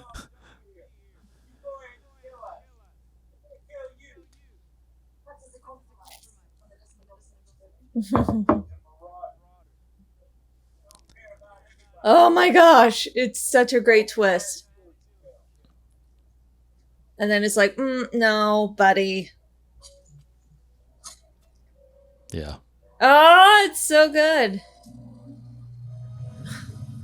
It's absolutely insane because, like, you're like, excuse me, what is going on here? And as you said, it does open the door for her to have, future stories told about her, or comics or books or something. Yeah, and I think the intent, it felt like the intent was to even explore her in a possible other series. They were talking about that, Oh, okay. I will say that I think one thing I think, either, I don't know if we've had this conversation, but I know me and Casey did a couple of years ago when this came out, but like I'm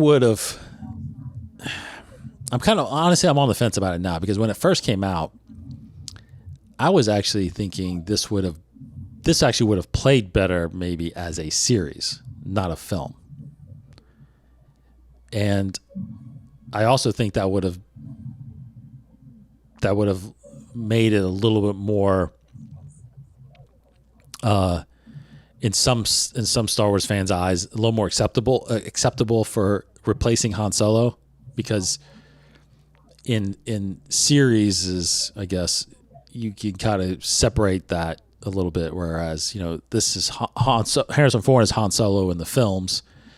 Alden is Han Solo in the TV based world, right? Yeah, I would say that. So I felt like this could have done well as a series, like a 5 or 6 episode series, and you could have done gone a lot deeper and more into some of the development in some of these situations. Yeah, especially the crime syndicate and the drug syndicates. Like, there's a whole nother layer there. I mean, even Darth Maul talks about it in the Clone Wars. He's like, in the final season of the Clone Wars, he talks about that. There's a whole thing you can explore. But like, I wonder why there's a reason they never really fully, like, that whole group there never really officially joined the rebellion itself. But maybe it's because they were like personally just targeting Crimson Dawn. They weren't targeting. And also Kira's wrapped up in Crimson Dawn, so she's like, oh, I'm a bad guy. Like, Kira knows what they're doing, but she. That's true. Yeah.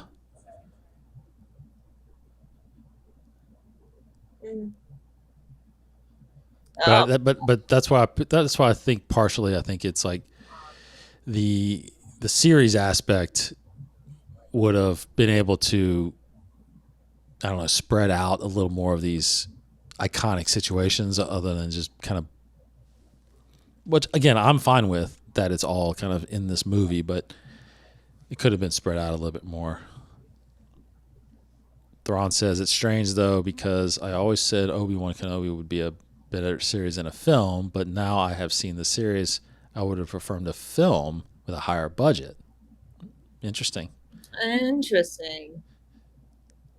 Your story is so deep and colorful. Seems like stories about the darker sides of things are real interesting. Yeah, I think that's why I'm very excited for Acolyte as well. Yeah. Because I want to explore that darker side. And then Han loses his partner here. What's on Tatooine? This is. Yep, that's how he gets wrapped up in Jabba the Hutt. That's right. Well, we think. Like, that's kind of what it hints at. Yeah. Yeah, but Han, and this is when we do see Han is like actually a good guy. He wants to do what's right. He does want to do what's right. He always wants to do what's right. But I think especially with Kira and that relationship with her, and then like him being betrayed by her, essentially, I think that's what makes him very wary of Leia, because he's like, I've been down this road before. I don't want to go down it again. True.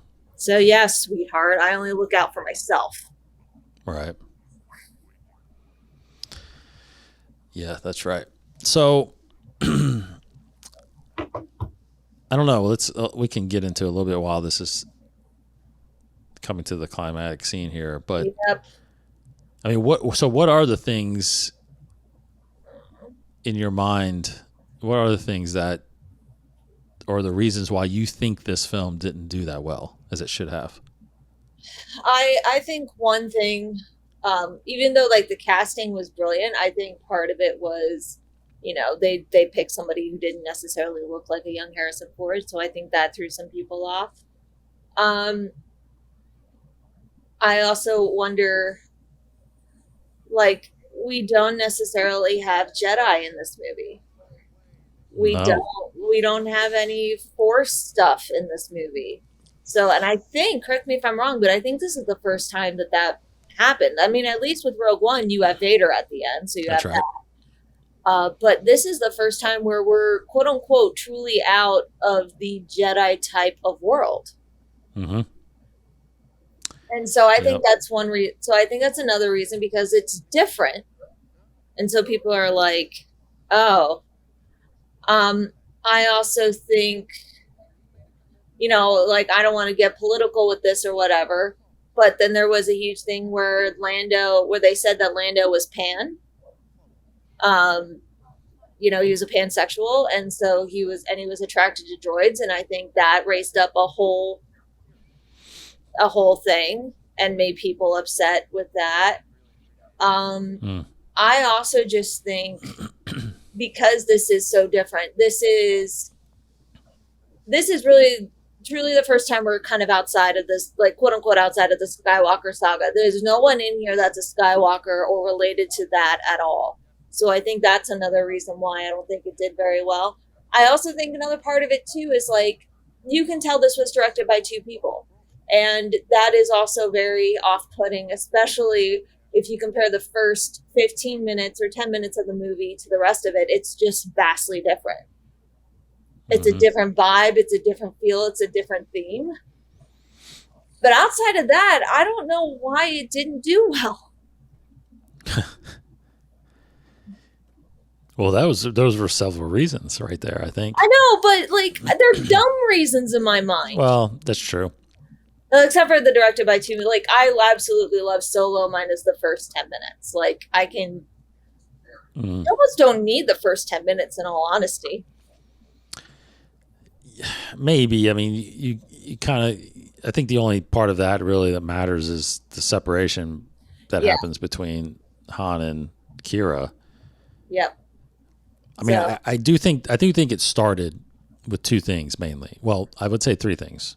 You're right about that. I think one is the casting. I think everybody struggled with the fact that Harrison Ford was not Han Solo.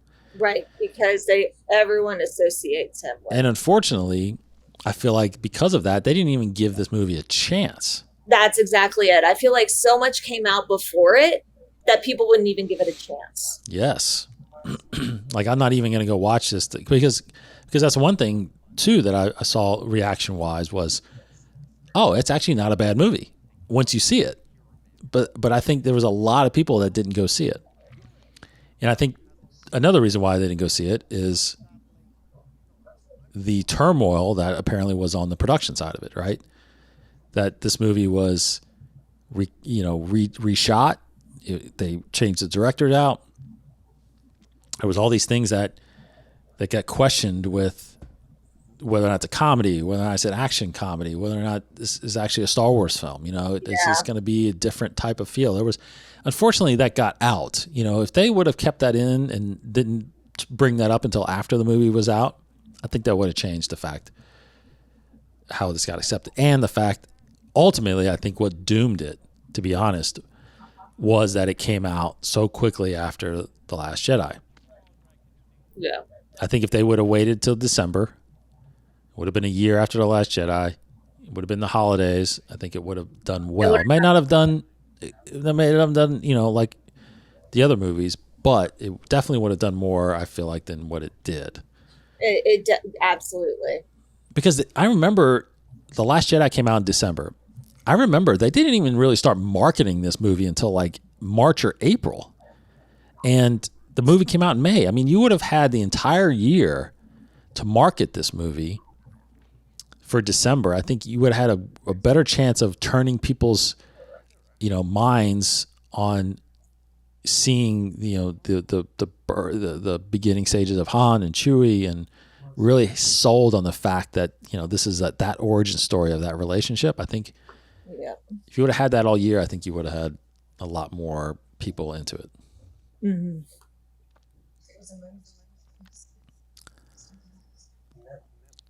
Ron says, I'm pretty sure when it came out in May, something else pretty big was out in the theaters. Oh, yes. I think it was, I think it was Infinity War.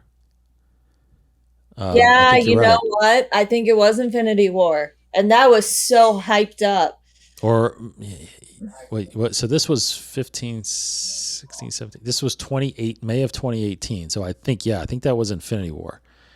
And you're right. That was a big, bad mistake by Disney. Yep. Infinity War. Yep, that was a huge mistake. Huge mistake. Because people were going to see that movie 4 or 5 times in the theater, and they didn't have the money to go back and watch this movie more times. Because that's the only way these movies make $1 billion. There's no way you can get to $1 billion unless you have your audience going back and repeating repeat viewings. Yeah. So if everybody just goes to season once, yeah, you're probably making, a couple $100 million from it. But people went back to see Infinity War over and over and over. Oh my gosh, yes. I think I saw it like 3 times. Yeah, that movie made billions. Well, also, the thing is, I love Star Wars, but I also was like, Solo, I'll just wait for that to come to DVD. Not that I didn't think it was great, but I spent all my money going to see Infinity War because that was hyped up. And then we decided to go like during a matinee where tickets were $5 or something like that. And we left the theater like, why are people hating on this movie? It's so good. Right. Yeah. Oh. So now, again, another twist. You've got Beckett showing back up when you think he's going off and doing the Jabba thing. And he betrayed them. And he's like, Han, I tried to tell you, don't trust anybody. Don't trust anybody. You couldn't trust him. Couldn't trust Kira. And now they're like, wait, what are we doing? Yes. Like, it's so crazy. And technically this whole time, Han had this whole thing mapped out. So it's like, I'm telling you, the writing, like you said, the twists, the story of this thing, it's truly remarkable. And if you really think about it, it's a really, really well-written film. It's so good. This movie is so good. Like, oh my gosh. So like you have Kira, you have Han, you have Becca, you have all these people betraying each other and trying to help each other. And like Han picked up quickly because he's like I don't think he anticipated Beckett betraying him, but he did anticipate something happening where he would need to have that plan B in place. Right. If anyone, I think he anticipated Kira to betray him. Totally agreed. He was not high on Kira at all. No, like even though he's like, I love her and I think at the end she'll be with me. He's like, I can't trust her right now because she owes a debt. Right. Thrawn says he loved Beckett, wish they could have kept him alive. A great character that could pop up anywhere. Totally agree. Oh, yeah. I really thought they were going to keep him. I really did. Again, I really thought that when he walked away talking to Han on the beach there, I thought he was out of the movie. I thought we were going to get Beckett at some point. And I really think that they had thought about doing a Solo too. I really think that they wanted to do a sequel. Yeah. But again, it just didn't make the money that they expected to. But I do think it would have been well received a lot more once this movie kind of circulated around and people started watching it again.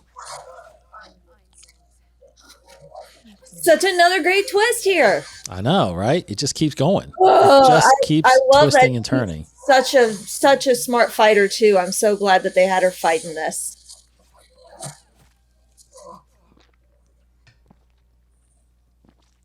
But like even her killing him just puts her in a better position. It just betters her. That's right. And it's just, but it's right. Once you're in Crimson Dawn, once you're in that crime syndicate, once you're in that, you cannot get out. Cannot get out.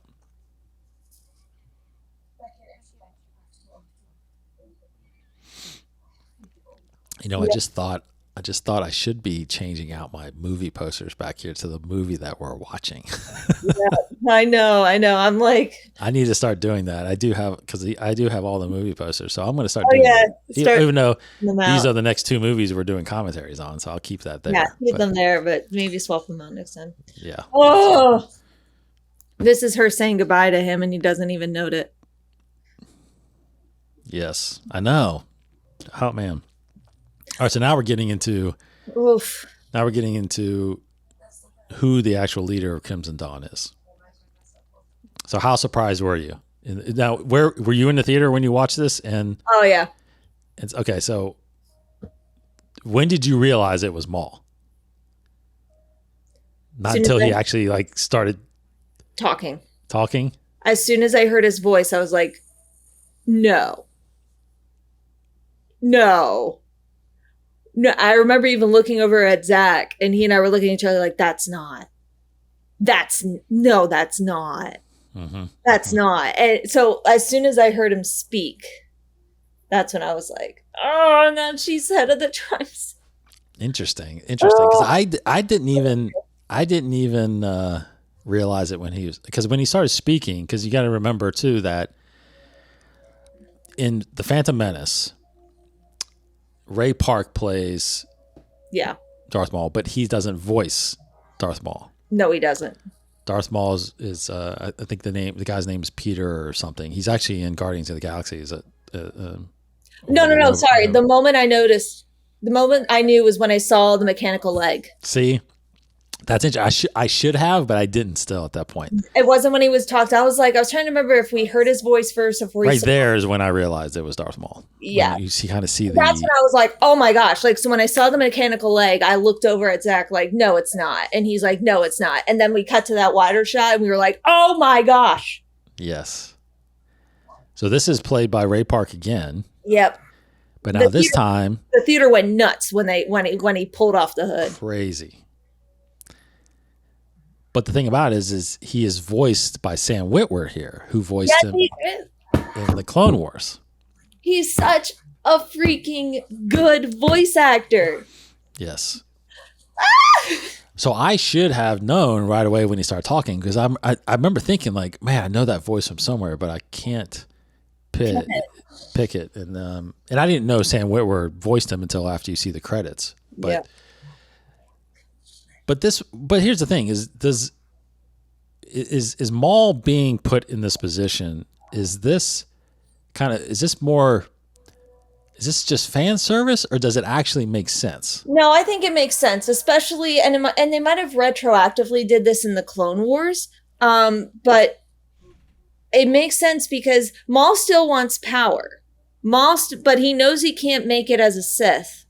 And he straight up says the power is in the crime and drug syndicates. Like, he straight up tells Ahsoka that. He's like, join me.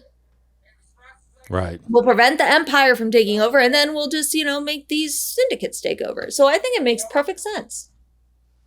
I do too, in the grand scheme of things. I think when this first got introduced, though, because we didn't know about Crimson Dawn, really, and the Clone Wars... I don't think, correct me if I'm wrong, but because this was 2018, season 7 of the Clone Wars had not come back yet, so we had not known about what happened with Maul going back to Mandalore and all that stuff. We just know we knew he was out there somewhere. We just didn't know and the only reason we did is because he showed up in Rebels. Yeah, so we knew he was out there. We knew he was out there, but we didn't know what he was doing. Right. So this is interesting to know that he built this syndicate, this crime syndicate of Crimson Dawn from the end of the Clone Wars up until now. So I thought, now that we know all that, I think it's great. But I think this is, again, one of the things that threw people off, because most people, as you know, they may only have seen the movies. And all they know is this guy died. This guy got split in half in episode 1. Like, how is this guy even back?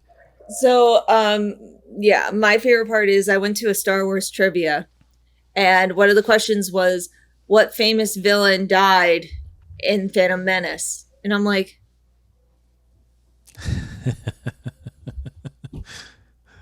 and Did so he die? I went up to the quizmaster. I'm like, actually... he never died.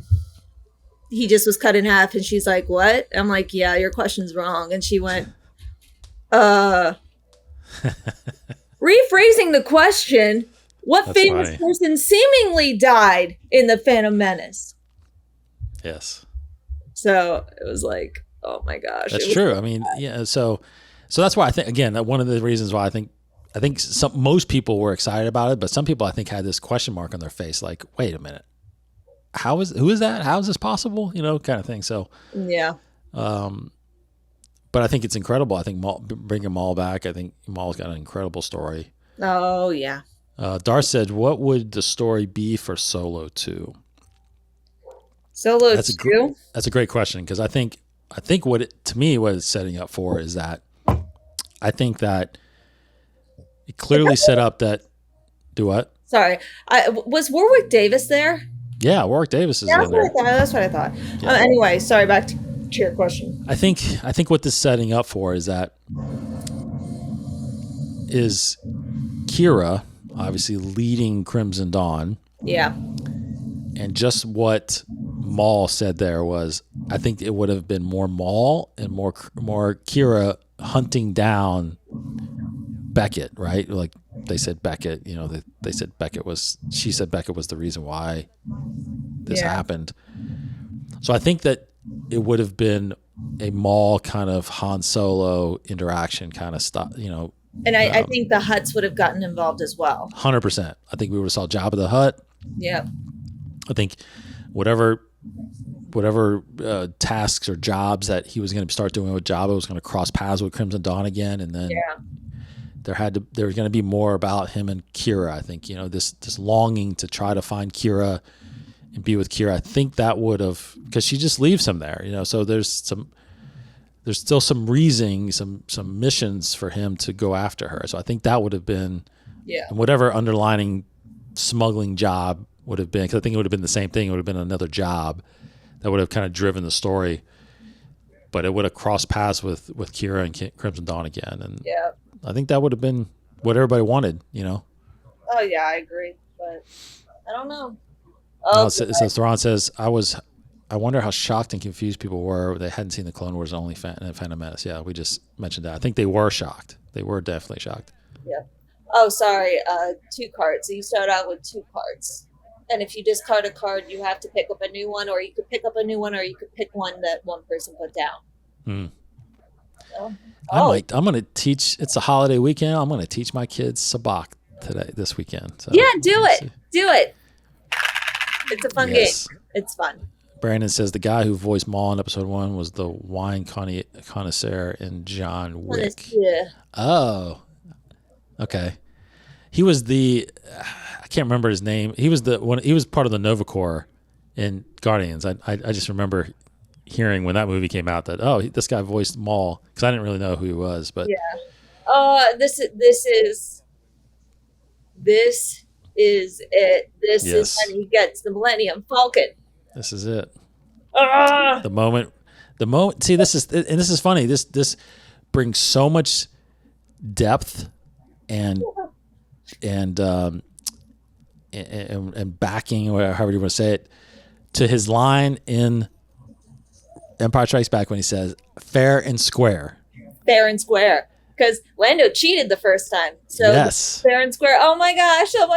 So Han didn't have to cheat, because, it was kind of insinuated in The Empire Strikes Back that Lando's like, oh, you cheated to get my ship. But he's like, no, I want it fair and square. I prevented you from cheating. Yeah, I prevented you from cheating, because he went to get his cards and he's like, far start. That's right.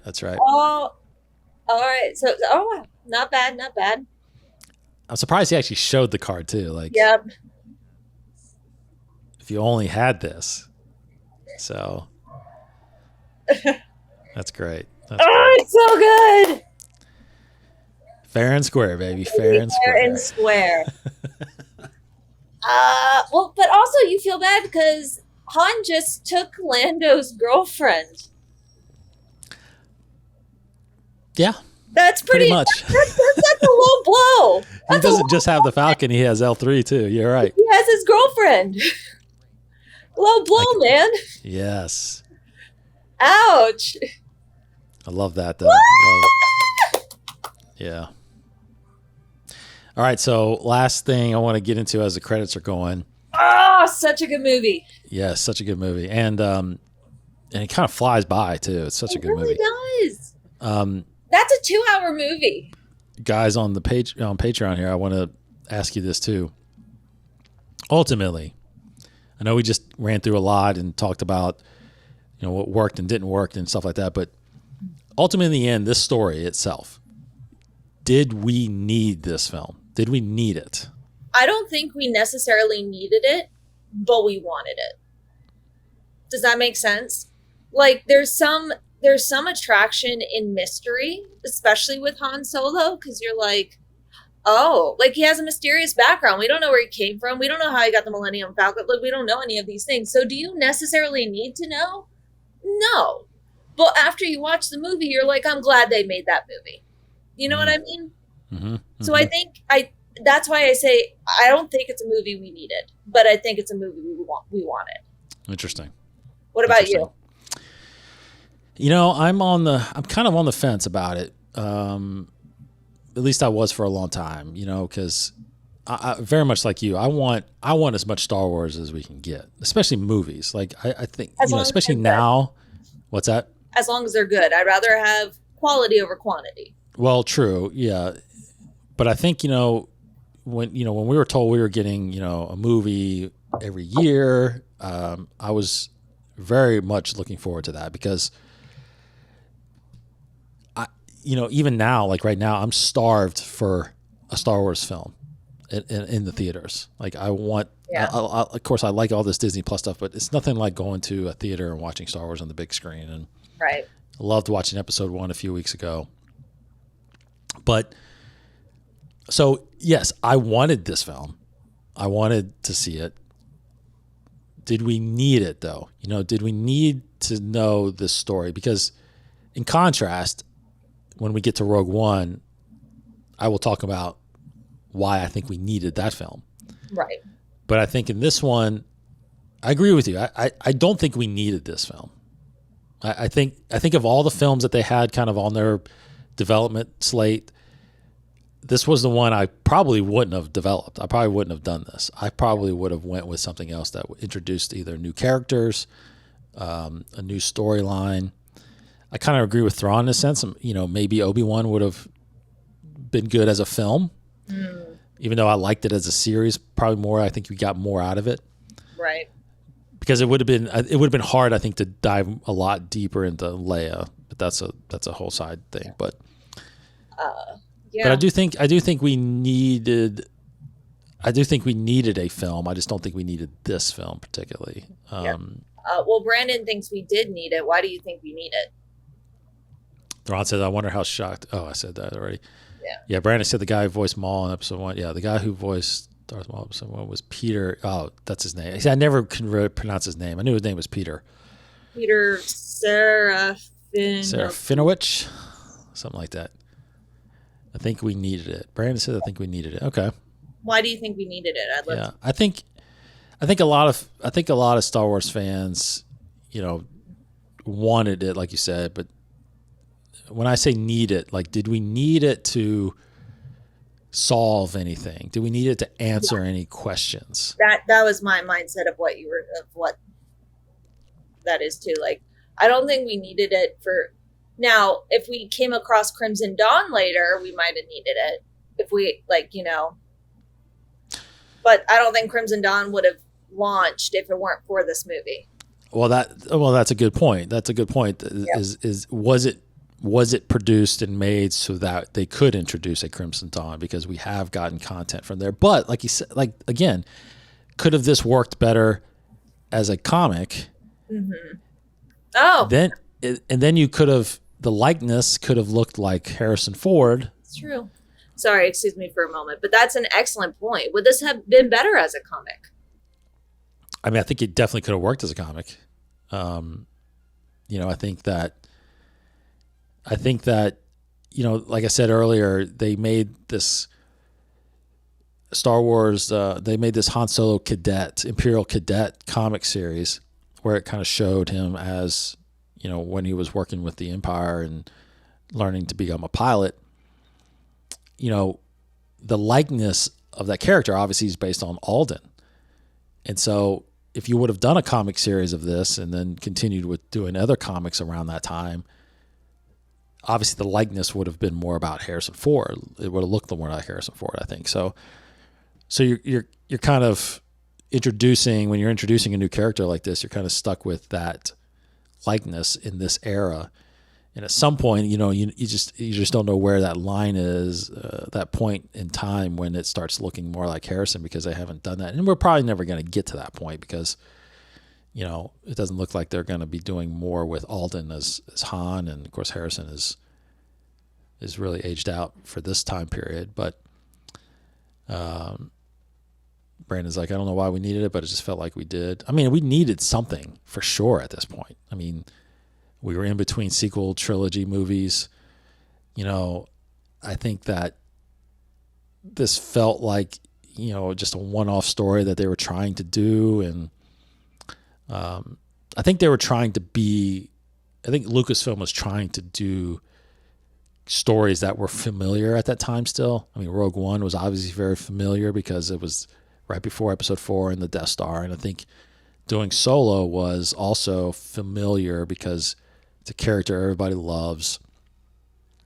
And I think they were still a little hesitant of introducing new characters, and except what they were doing with the sequel trilogy. So, Thrawn says Han Solo is a big IP, and I think Disney thought they would make a lot of money from movies and toys rather than a comic. Yeah, no, it's definitely true. They definitely were trying to capitalize on Han Solo, and that is definitely why I feel like they made it. And I'd be hard pressed to think that anybody from Lucasfilm, they probably won't say it in public, but it's like I think most of them probably maybe felt like, do we need this?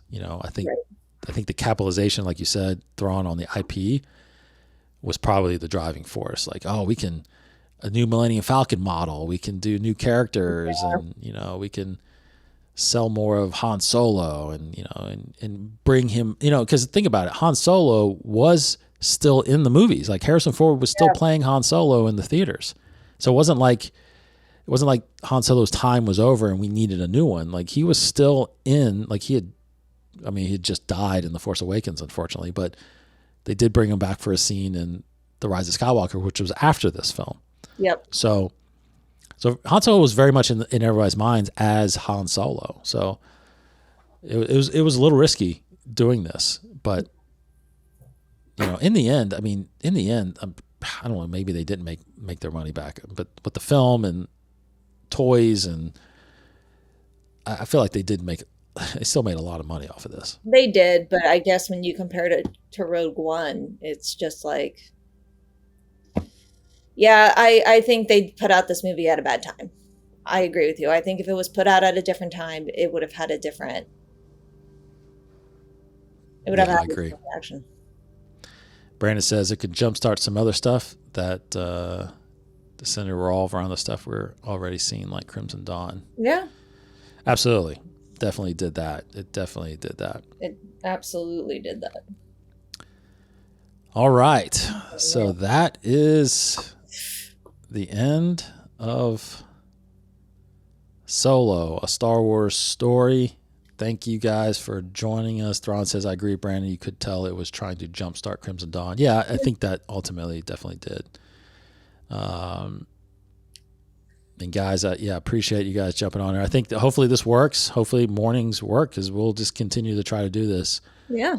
On some mornings, so we can make sure you guys get on here.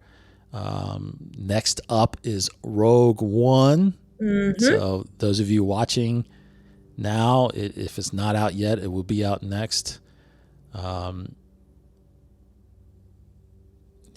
Thank you guys for the support. Thank you all. Everything you're doing for us, and we're trying to do as much as we can. And I think this is really cool to do these commentaries because, for one, me and Hannah haven't watched these films together like this, and that was the first time I did a solo commentary. So I know I'll probably go back and think about this, thinking like, man, next time we're going to dive into this and this and this. But right. But it's good because there is other material out there right now too that we can kind of reference, which is helping. That's why Rogue One is going to be very interesting, because I know we're on different sides of the fence on Rogue One. So yes, that's going to be really, really cool. What's next? Yeah, it says Hannah's favorite, Rogue One. Yes. Yep, my favorite. Rogue One is next. We will be doing that next month, so we will let you guys know when that happens. Mm-hmm. And if you are a patron, you can join us as we do these live for our patrons, and it's really fun to do that. I really think, guys, I really need you on these things because it really helps with the conversations. And it does. I have my notes, but I really want to hear what everybody has to say about this thing. So absolutely. Oh, Brandon, you're on the West Coast. Okay, I thought you were. Thank you. So, oh my God, he's in Seattle. Oh my gosh. Okay. Wow. Okay, so maybe we can push these to like 10 or 11 just to get you. Yeah. We could talk about that, Brandon. We can do that for you. All right. Hannah, thanks as always for doing this. It's been fun. Thanks as always. Thank you so much. I'm so glad you asked me to join you on this journey. Yes, this is great. So we got 4 down. We still got 7 films to go. Ooh, okay.